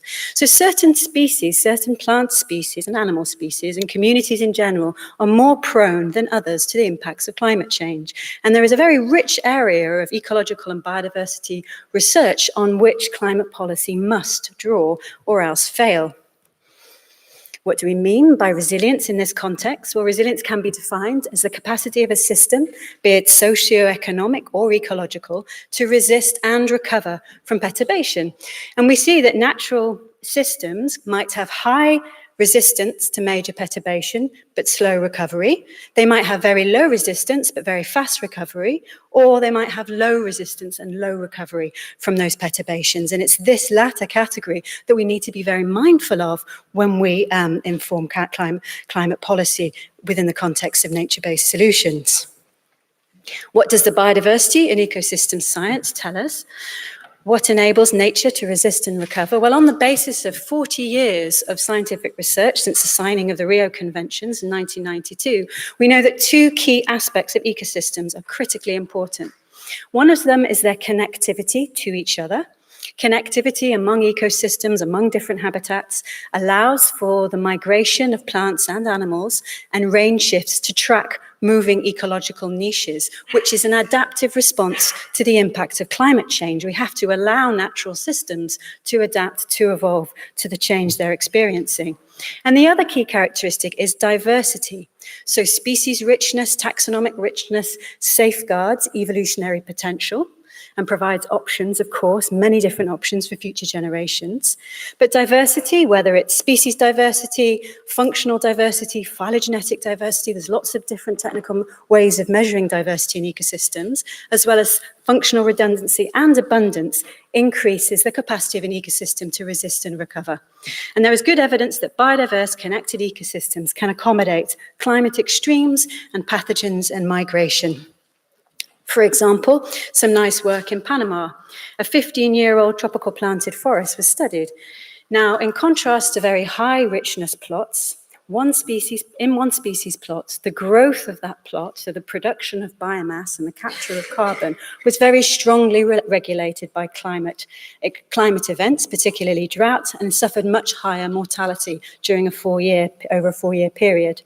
In grasslands that have been studied experimentally across Europe and the USA, manipulating grassland plant density showed that the productivity of low diversity plots with perhaps 1 or 2 species in them changed by 50% during climate extremes. Whereas high diversity communities with upwards of 16 species only changed by 25%. And a similar story is emerging when we look at the resilience of ecosystems to invasions by pests and diseases and novel pathogens, which is becoming much more frequent under climate change. And we find that those mixed plantations, those mixed ecosystems, more species-rich ecosystems, are much more resilient to a whole variety of different pathogens. In a nutshell, biodiversity buffers. Different species have different responses to change, and this enables sustainable productivity across a wide range of conditions. Thinking back to Pete's talk, diversity is also important in that it mediates and in fact reduces trade-offs between different ecosystem services. For example, between erosion control and water yield, or between biodiversity and carbon storage. Now, the existence of trade-offs in natural systems mean that it can be very dangerous to just focus on one regulating service, such as carbon storage. We need instead to be thinking all the time of an integrated socio-ecological system. Monocultures, such as those being promoted in policy, can produce maladaptation, increase risk, increase the exposure of ecosystems and people to the impacts of climate change, and can also compromise carbon sequestration and storage over the long term. So, for example, we have lots of rich evidence coming out of the lowest plateau in China, where we've seen a lot of vast-scale monoculture afforestation programs. We've also seen landscapes which over 40 years have been allowed to regenerate naturally. And what we find is where afforestation has been quite aggressively implemented, though erosion control was enhanced and carbon sequestration rates were enhanced, local water supply was compromised and soil desiccation was a major problem. In the areas left to naturally regenerate, not only did we have high levels of biodiversity, low levels of erosion, high levels of carbon sequestration, we also had plenty water supply, high levels of soil water content. So it's important in that regards. So what are the most promising opportunities for nature-based solutions? Well, protecting intact ecosystems and restoring, or at least enabling, the natural regeneration of forests and of coastal and inland wetlands, perhaps especially in the tropics, where plants grow quickly, and of course in biodiversity hotspots. We need to be thinking about well-designed nature-based solutions that incorporate diverse native species, that avoid damaging biodiverse ecosystems, that respect social safeguards, including land rights, and that have people at their core, in other words, that are implemented through local stewardship, otherwise they will not be sustainable. The thing about nature-based solutions and natural climate solutions that really no one size fits all, and this has been coming through on the previous talks today. You know, what we will need to see is a federation of small-scale local solutions. We need to not be talking about afforestation, we need to be talking about working lands conservation, we need to be talking about multifunctional landscapes where all these different solutions come together. And most importantly of all, I believe we must be thinking about nature-based solutions within the context of the socio-economic and the ecosystem, and thinking about the vulnerability of those ecosystems, the fact that what we do to our lands influences the exposure of the ecosystems to the impacts of climate change, which in turn influences the flow of ecosystem services, and that in turn affects the vulnerability of, or the exposure of, the socioeconomic system to the impacts of change. We're at a very important moment where finally the climate change community, the biodiversity community, and the development community are finally coming together and acknowledging their interdependencies. Finally acknowledging that we can't really treat all these challenges in isolation from one another, and that nature has an important role to play at the nexus of these three areas. But it's very important that where nature appears in climate change policy, it is informed by robust social science, natural science, and physical science. And it's very important as we go to New York next week and to other meetings beyond that, that we get the messaging very clear, the evidence-based messaging very clear about the potential, but also the limits to nature-based climate solutions. Okay, thank you.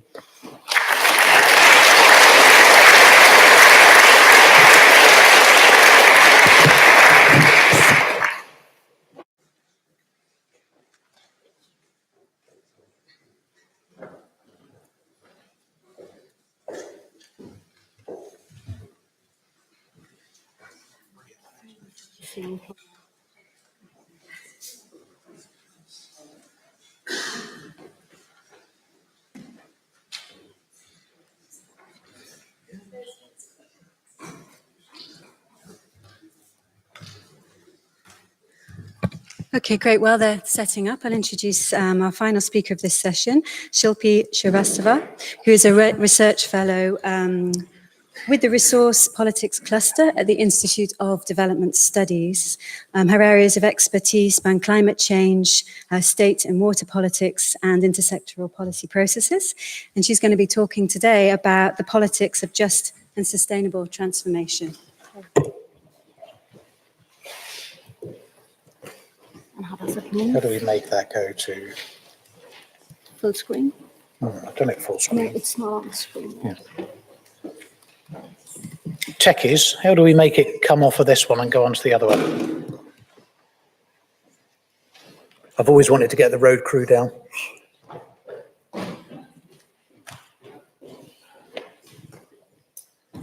So it's showing on there, but not on there. Is this Keynote? It's a PDF. Have you got PowerPoint on there? No, it's not on there.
Okay, are we good?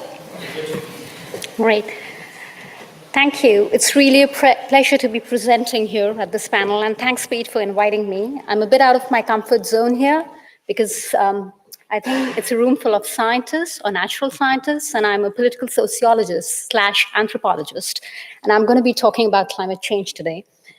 What I'm going to talk about here and present is not my work alone. I represent a project team and several colleagues at the Institute of Development Studies and the SRC STEP Center, where we've been grappling with some of the issues around climate change adaptation under conditions of uncertainty. And I think Nat's presentation has really set the scene for what I'm going to talk about, because I'm really interested in talking about who is the audience for change and where are the people in the discourse on climate change, emissions, and transition. So we are living in a complex and interconnected world, and what makes it even more challenging is the uncertainty around climate change.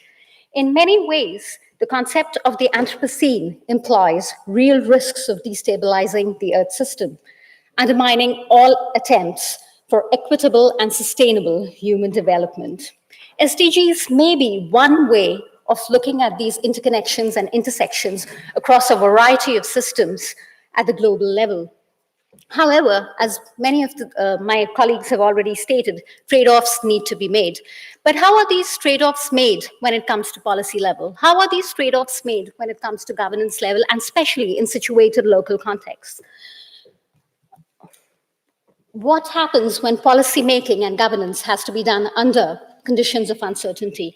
As we all know, with rising climate change uncertainty, there is uncertainty around incidence, scale, impact, and interaction across factors as well as across systems. So we're just not talking about hydrological systems or forestry, we're talking about a range of issues here, which involve gender, equity, forestry, state, coupled with different and integrated systems. These local effects at the lowest level, at a village level, at a district level, are very hard to predict. And downscaling is veritably impossible. So what we need, and this is my contention here, we need a set of different approaches, which we call the transformative approaches, moving beyond transition to transformation. So here are the questions that I want to ask and look into. What is the desirable pathway? So we've been talking about scenarios, we've been talking about pathways to net zero, we've been talking about transitions. But for whom are these transitions? Who is making the decisions? And who bears the costs of these transitions and pathways? Is our vision of the sustainable future also fair and equitable? And for whom? So there's a slight conceptual slide here where I'm going to make that distinction between transition and transformation. So when we talk about transitioning to sustainable systems, I actually make a distinction between transition and transformation. I do not suggest a dichotomy trap here, that transitions are bad and transformations are great. I think transitions can be transformative, but we have to keep working towards that goal.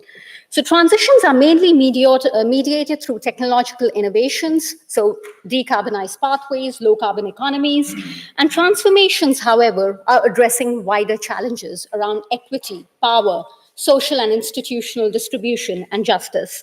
These can be systemic, structural, as well as enabling, and enabling in terms of inculcating and advancing well-being, justice, and agency of individuals, and especially those individuals who are at the forefront of battling climate change, who are at the risk of losing their lives and livelihoods because of climate change. So just to zoom into what I'm trying to argue here, I'm going to provide an example from one of the projects, and this is from a site where I've been working in India for the last 5 years. It's in Western India. It's called Kutch. It's a dryland system where there is massive effort for afforestation. These are mangrove landscapes, right? And mangroves, as Nat and others have pointed out, have gained very significant environmental and climatic significance because of their potential for carbon capture.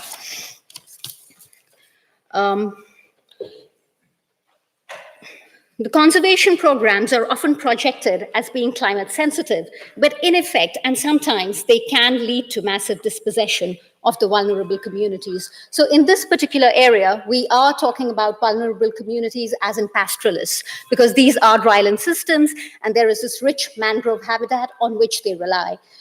The aim was to reduce mangrove dependence of these communities and also help them migrate into other kinds of employment avenues. But what really happened in the name of community management of resources or market-based arrangement and management of these mangrove resources was massive denudation and dispossession. And what these communities were left with was sedentarization. So pastoralist communities have lost their livelihoods. There's been massive casualization of labor where pastoralists have been turned into industrial labor, which is called footloose labor, and there are no alternative options available for them. This has also resulted in,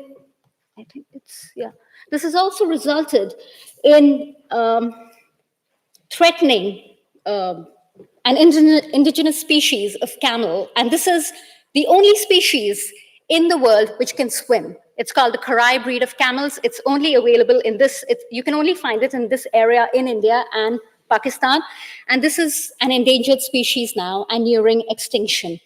Such reports also reported, we get such reports from other areas as well where solar parks or wind parks have been built, where massive land has been grabbed because they want to build these parks, but the land that has been grabbed is actually commons. These are pastures and grazing lands which have been taken away from these communities because of fuzzy property rights and being given to industries.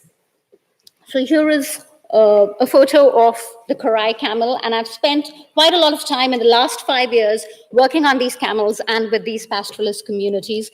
They had about 2,200 camels in 2012, and now it's down to 1,800, and it's dwindling massively. I think someone's phone here. I'm not sure whose. So where do we go from here? So there is this one transition around afforestation that people have been talking about. If we invest in forestry, if we plant more trees, maybe we will be able to mitigate or adapt to a fairer future. But what does transformation mean in this context? And we define transformation slightly differently. We argue that transformation is just not about improving environmental conditions. It's also about improving human well-being. It's about reimagining nature-society relations, as well as recognizing that these structures and these spaces are not power neutral. There will be trade-offs and there will be forces of incumbency. And the only way to get through is to co-construct those pathways, those scenarios that we've been talking about with people who are going to be affected with these transitions.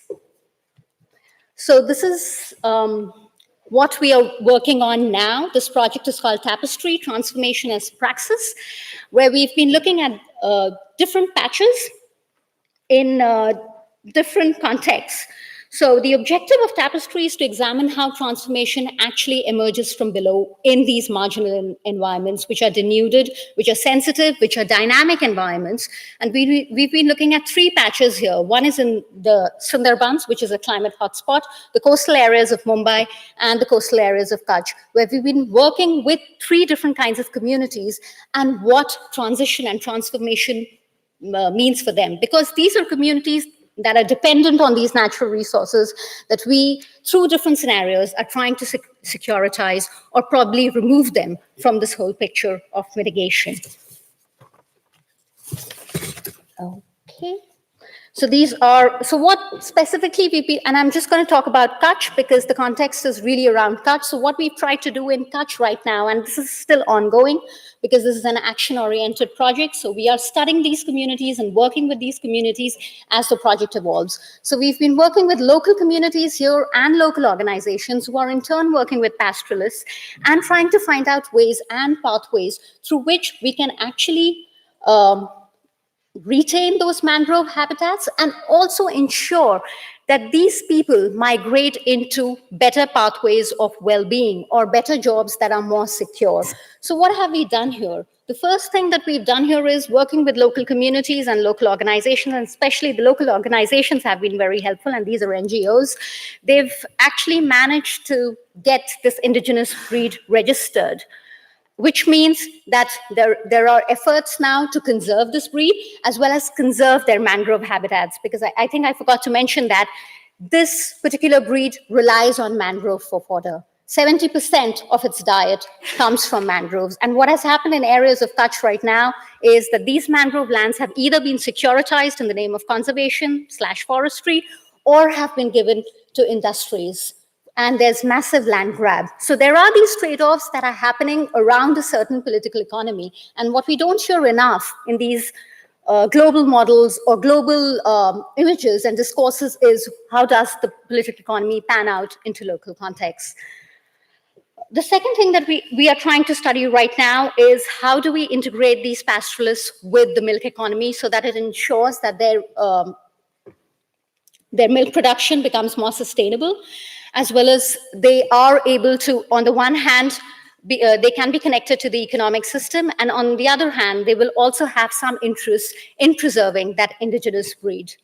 And this is still ongoing. And though on the face of it, it might look that this is sustainable, but we do not know whether it's equitable or not. We do not know once these pastoralists have been integrated into the milk economy, would it lead to equitable outcomes for them or for other members of the community, be it women, be it other poorer members within the community. So coming back and just zooming out, and I think I'm running out of time, so I'll just quickly read through what I've written. Zooming out of that micro case, what I'm really trying to emphasize is that equity and fairness are really important goals when we are thinking about sustainability. So sustainability is just not about some opaque space, some neutral thing out there. It's really about sustainability and equity together. The SDGs can be seen as an example of balancing of both these goals, but there is also an inherent danger that it could move into the gray zones of inequity. We might have sustainability, but that may lead to unequal outcomes, and especially for those people who are vulnerable and who may not have a voice in these discourses. So the whole idea is to push through the middle zone. And the second issue is that there are different ways of reconceptualizing sustainability and uncertainty. And we need to, reconceptualizing sustainability and equity. And we need to be open and allow those plural voices to come into our discourses. So this image that I have put here is actually from a paper that was written by Melissa Leach and other colleagues from Future Earth, who are actually wrestling with this question about whether SDGs, which promise sustainability, can also lead to equitable outcomes. So there is this tricky relationship between sustainability and equity. So, sorry, I think this is the wrong slide. Okay. So what does it all mean for net zero? I think the first question is whether net zero is transformative. Are we just talking about sustainability, or are we also talking about equity? And whose equity and equitable outcomes are we talking about? How can we strengthen its transformative capacity by keeping fairness, equity, lived and place-based experiences central to our visions of the future? This is possible if we recognize the diverse ways of knowing and doing. More located, more situated, and more bottom-up experiences need to come to the fore. And we need to move beyond technological fixes in making changes that are enabling, empowering, and also advance well-being of people. Thank you.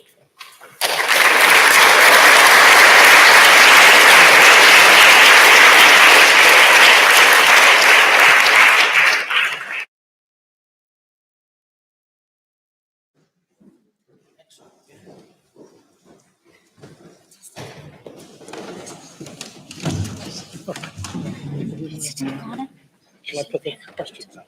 Oh, yes, please. Do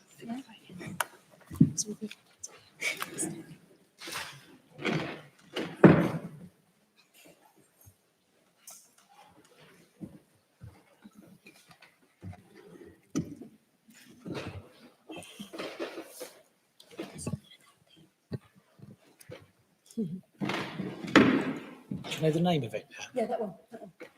That one there? That one now, yeah. It's the second slide. Yeah. Sweet.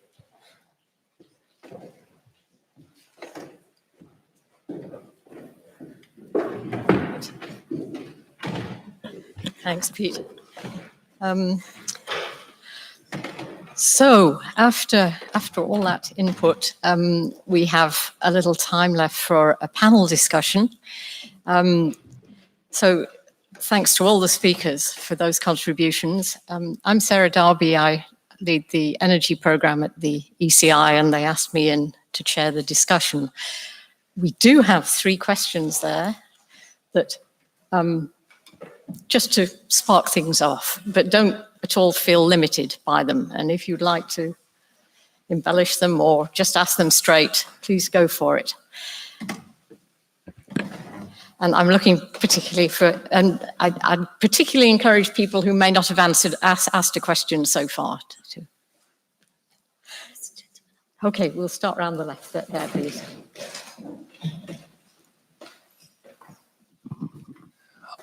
Thank you so much. This is a question for Could you give us your name, please? My name's Mark Robbins. I used to work at Institute of Costa and Environmental Research. It's a question for the final speaker, and you were marvellous, madam. It's for you, and you were marvellous. But the question is, the majority of us live in cities.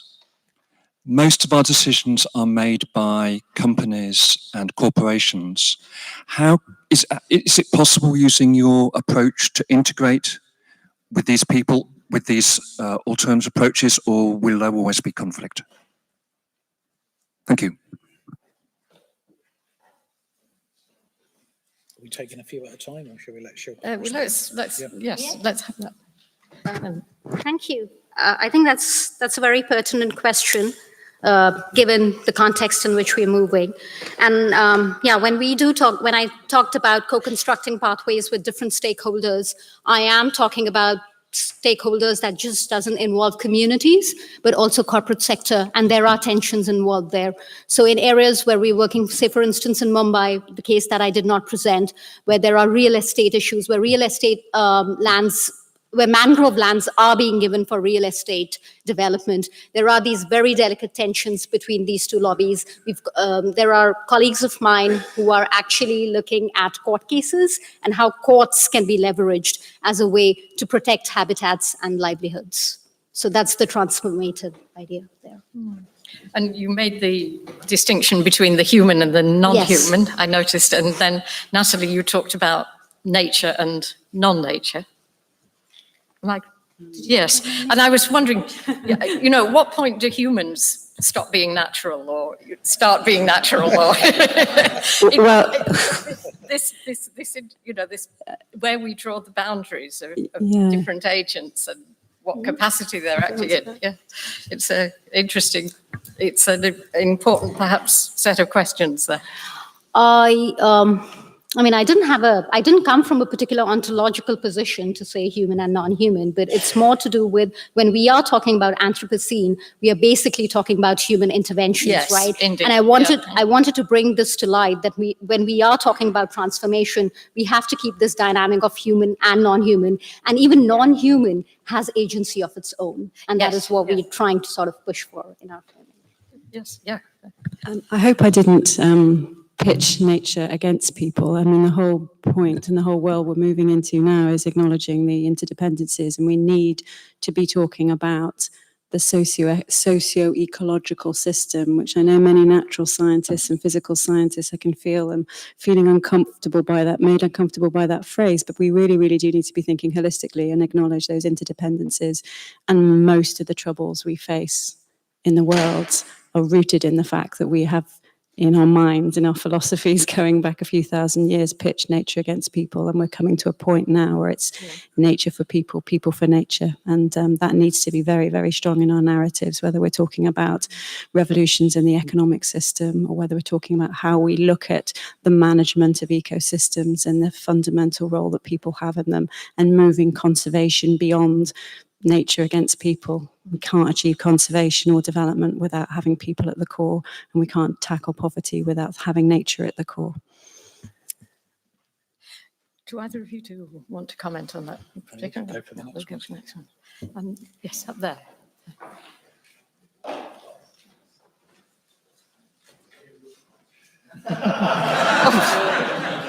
Just got another guy with the microphone. David Hone from Shell.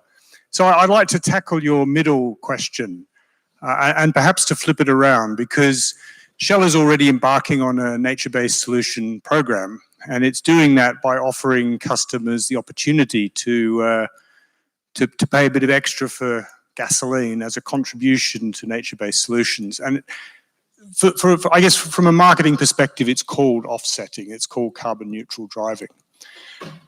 This one thing that we're doing is already, for the next few years, marshaled $300 million worth of financing, which I think you'd argue is quite a lot. And so I wonder whether the question really should be, how do you organize offsetting to deliver the type of nature-based solutions that you've talked about, rather than just eliminating that as a source of funding?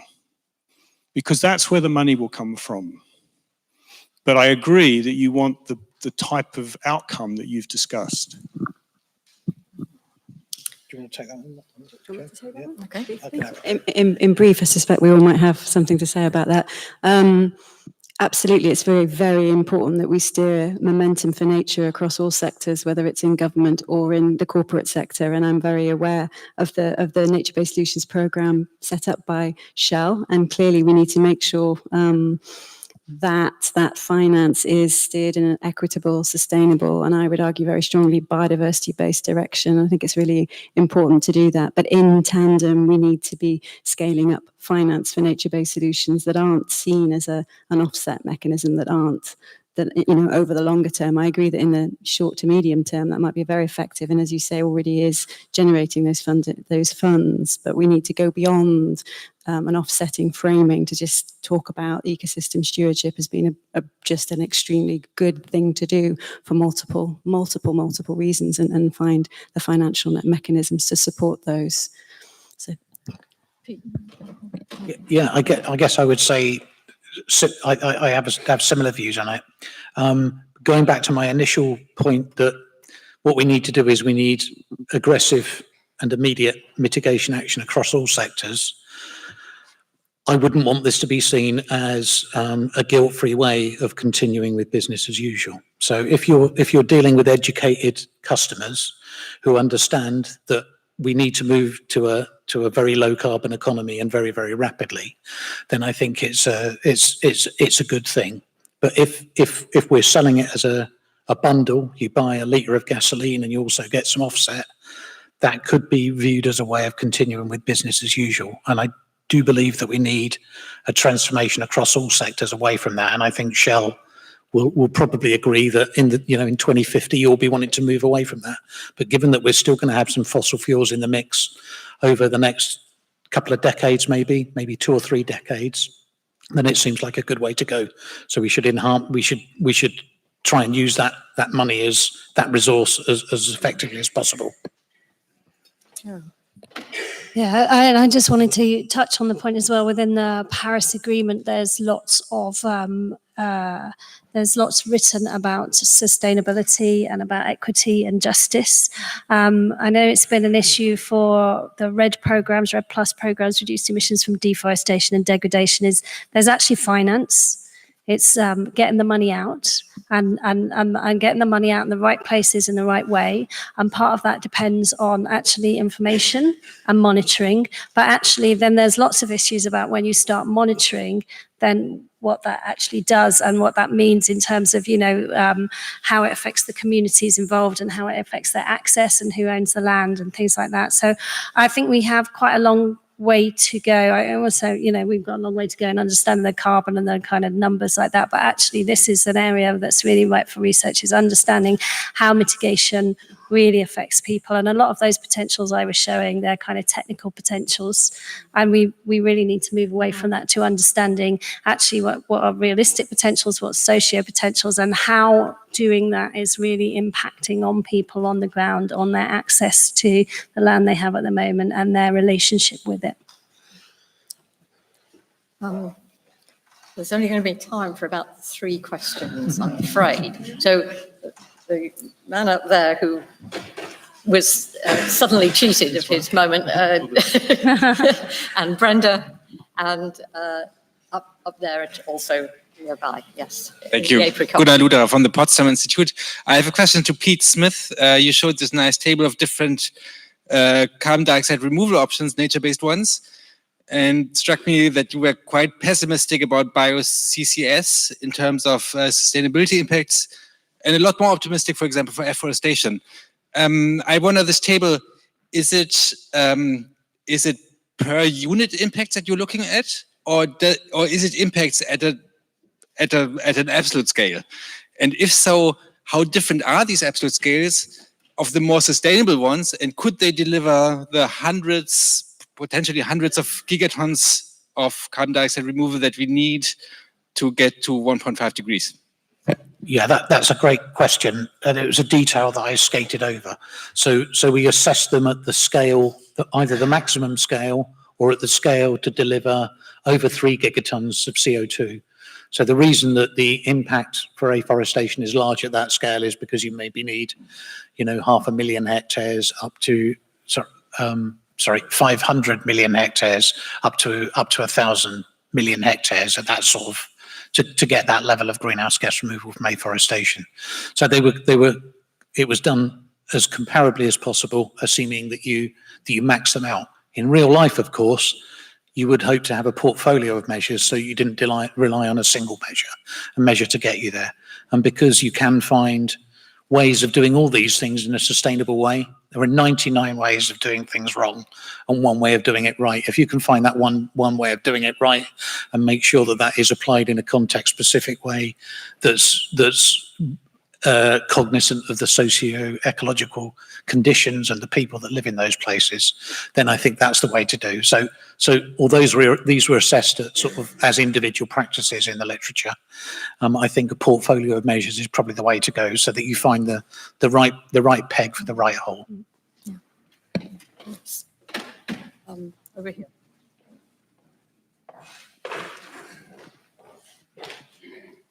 Thank you. I'm Brenda Boardman from the Environmental Change Institute, and I focus on energy. So this is a question for Pete, and I hope it's not too ignorant. But I was at the 1.5 degree conference that we had here, and you spoke at. And one of the things that horrified me at that was the way in which the vast majority of integrated assessment models relied on BECCS, and by and by didn't include much on energy efficiency, but that's not the question. I'd like it. Now that you've progressed with your research, are the integrated assessment modelers listening to you and reducing their work on an emphasis on BECCS? And if not, does it matter? Yeah. Okay, so it's a good question. I think it conflates the fact that the integrated assessment models, because BECCS is low cost and because it delivers energy rather than consumes energy, and because it has quite a good mitigation potential, it's the integrated assessment models that tell us that BECCS will be gobbled up on a least cost pathway. So it's not really the integrated assessment modelers' fault. They just build the models, right?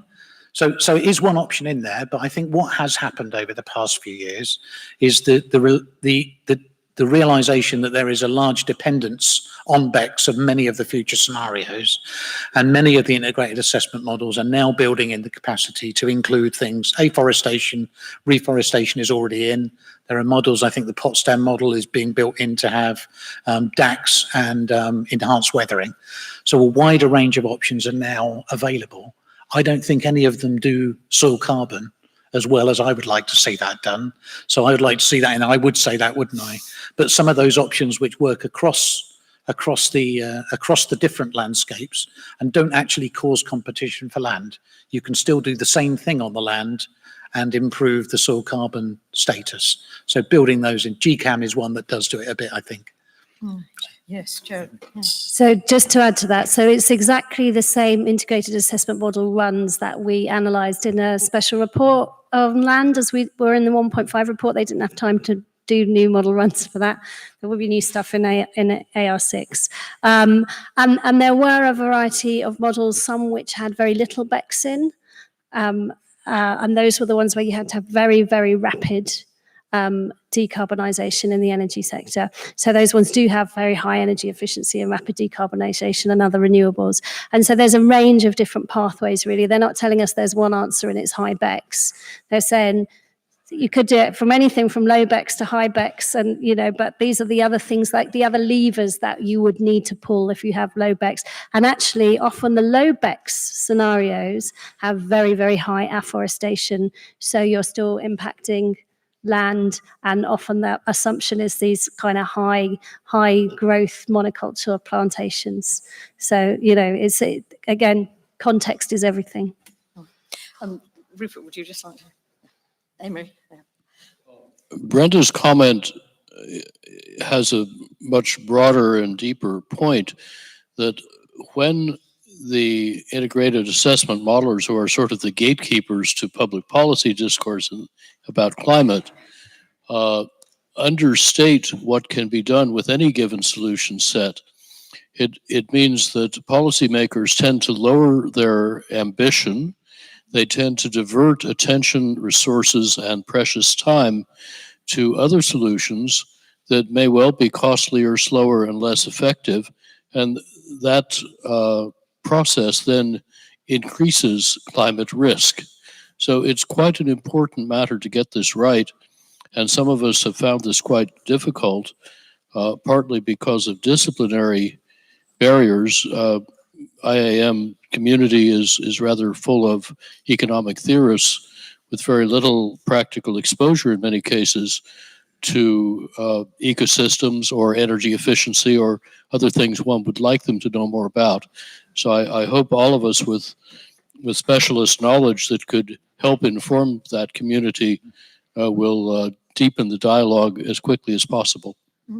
Okay, thank you, Jo. Yeah, thank you. You raise an interesting point, and I'm just thinking of that in the context of the UK and also Bristol City, where we're looking at things. And I don't actually think in the UK we're necessarily looking at the limited set of options that are in the IAMs. And actually, even when you look at the NDCs, they're actually very little, maybe one or two country NDCs actually mentioned BECS at all.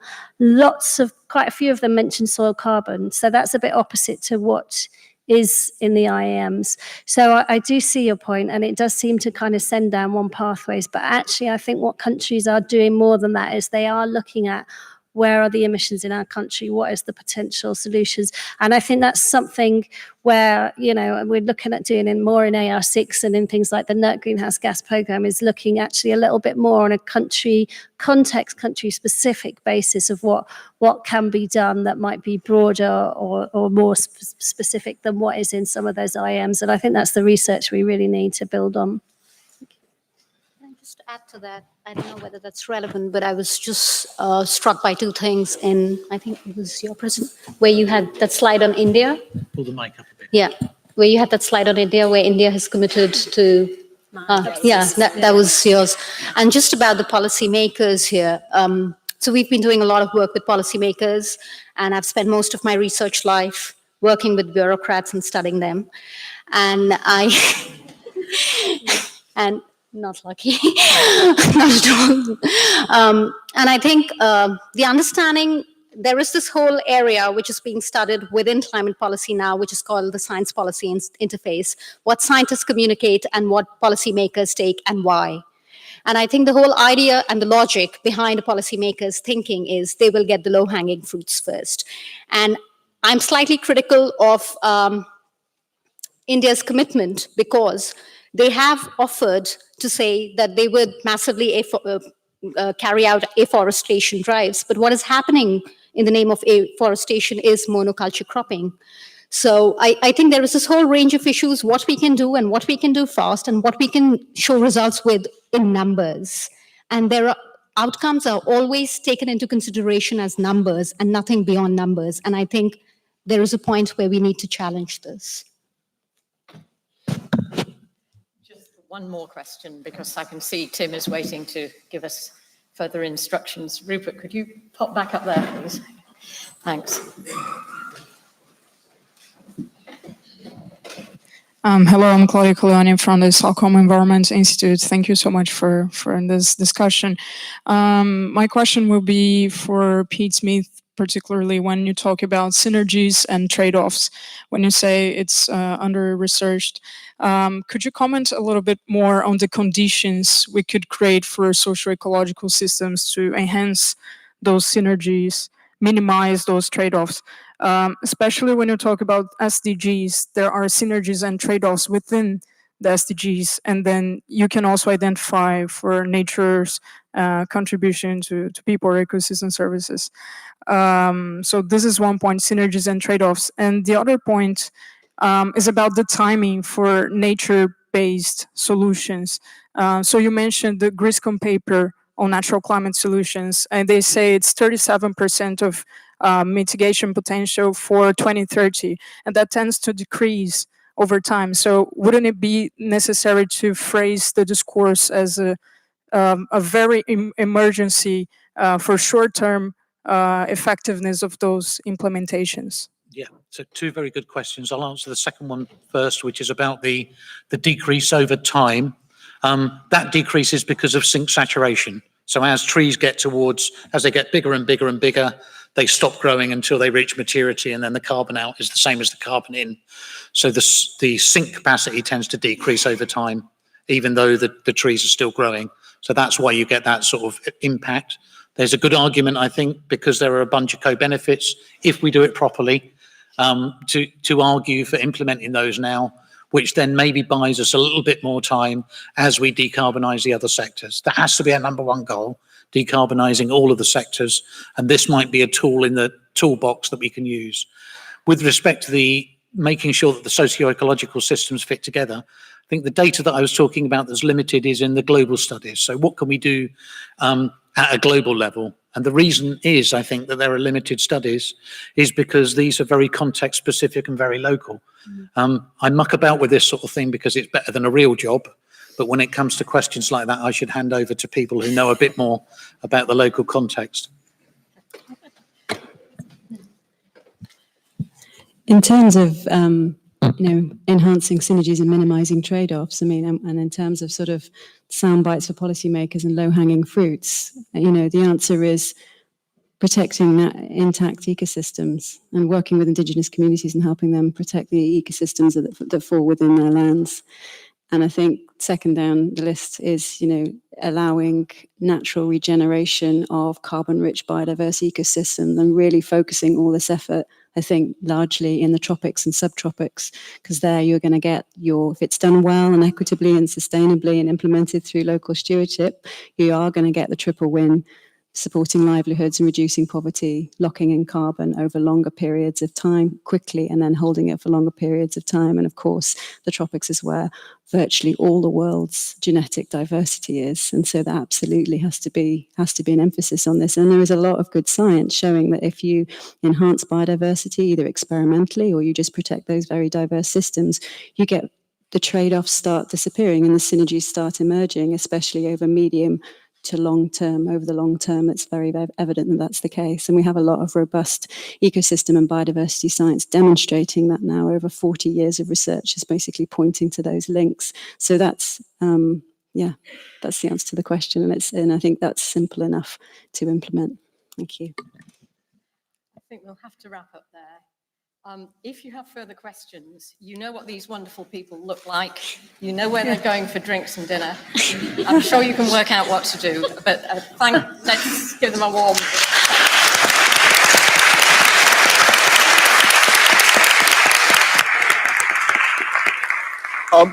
But before we head off for dinner, Frank McGovern has a short announcement to make. Frank is the chief scientist in the Irish Environmental Protection Agency and also the head of JPI Climate, which is how many more of you will know him. But to me, of course, as an IPCC author, Frank is Ireland, those scary government delegates. Anyway, Frank, over to you. Thank you very much, Miles, and thanks for the opportunity to speak here at this wonderful and very stimulating conference so far, at least, and I'm sure it'll continue in that vein. I hope I'm not scary Ireland when I'm speaking in the IPCC. I assure you we are trying to help and enhance the science policy interface. I know you're anxious to go forward with your discussions over a few drinks. What I wanted to do is to let you know JPI Climate, for those of you who don't know, it brings together funding agencies from Europe.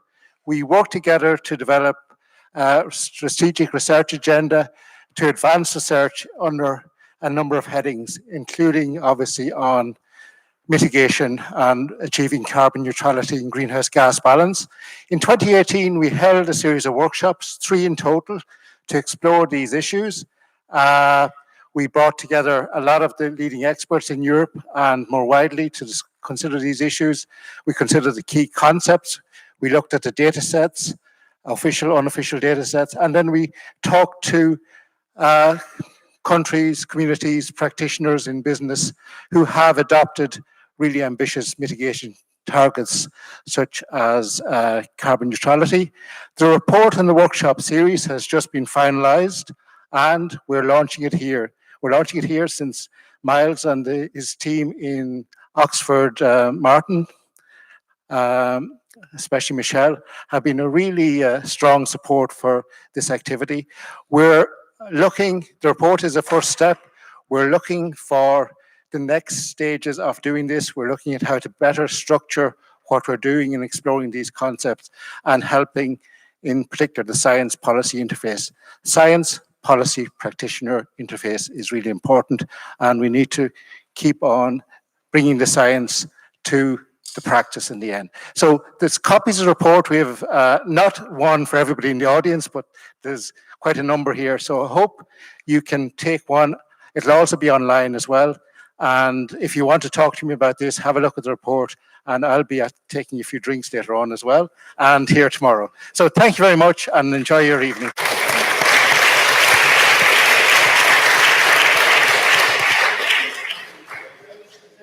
Please don't rush off because you won't know where you're going. So I've got 3 very brief things to talk about: money, fun, alcohol. So money, we've been able to do this conference because we've had generous support from 2 philanthropic foundations, Climate Works and the Children Investment Fund Foundation, and they have supported a lot of people being able to come to this conference who otherwise would not have been able to come. So can we give them a round of applause? Thank you.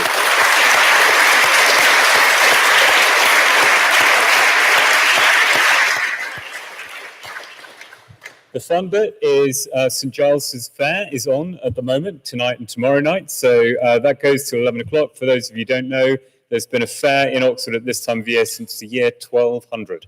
And I'm told that not all the rides are quite that old. And then alcohol. You will, if you reverse your labels, you will see either Queen's College or Wadham College on there. And that is where you will be drinking and eating both tonight and for lunch tomorrow.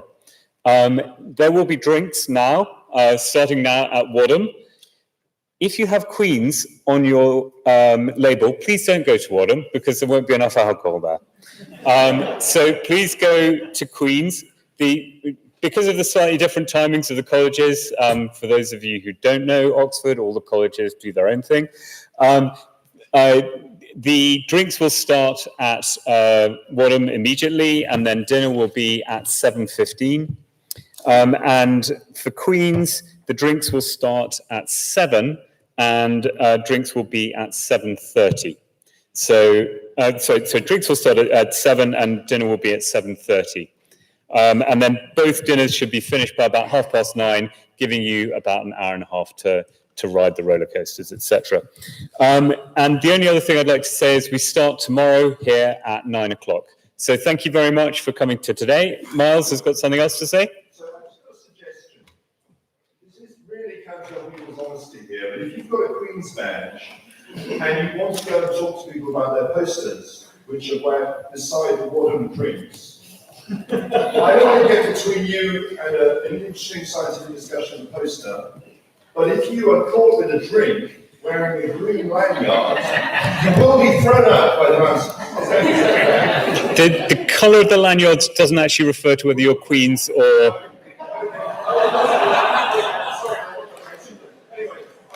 So, Well, that works. A lot of people want to go back and keep talking I'm sure they do. So let them do that, but we are relying on your honesty, which is somewhat dangerous. But anyway. Let's try this as an experiment. Thanks very much. Good night.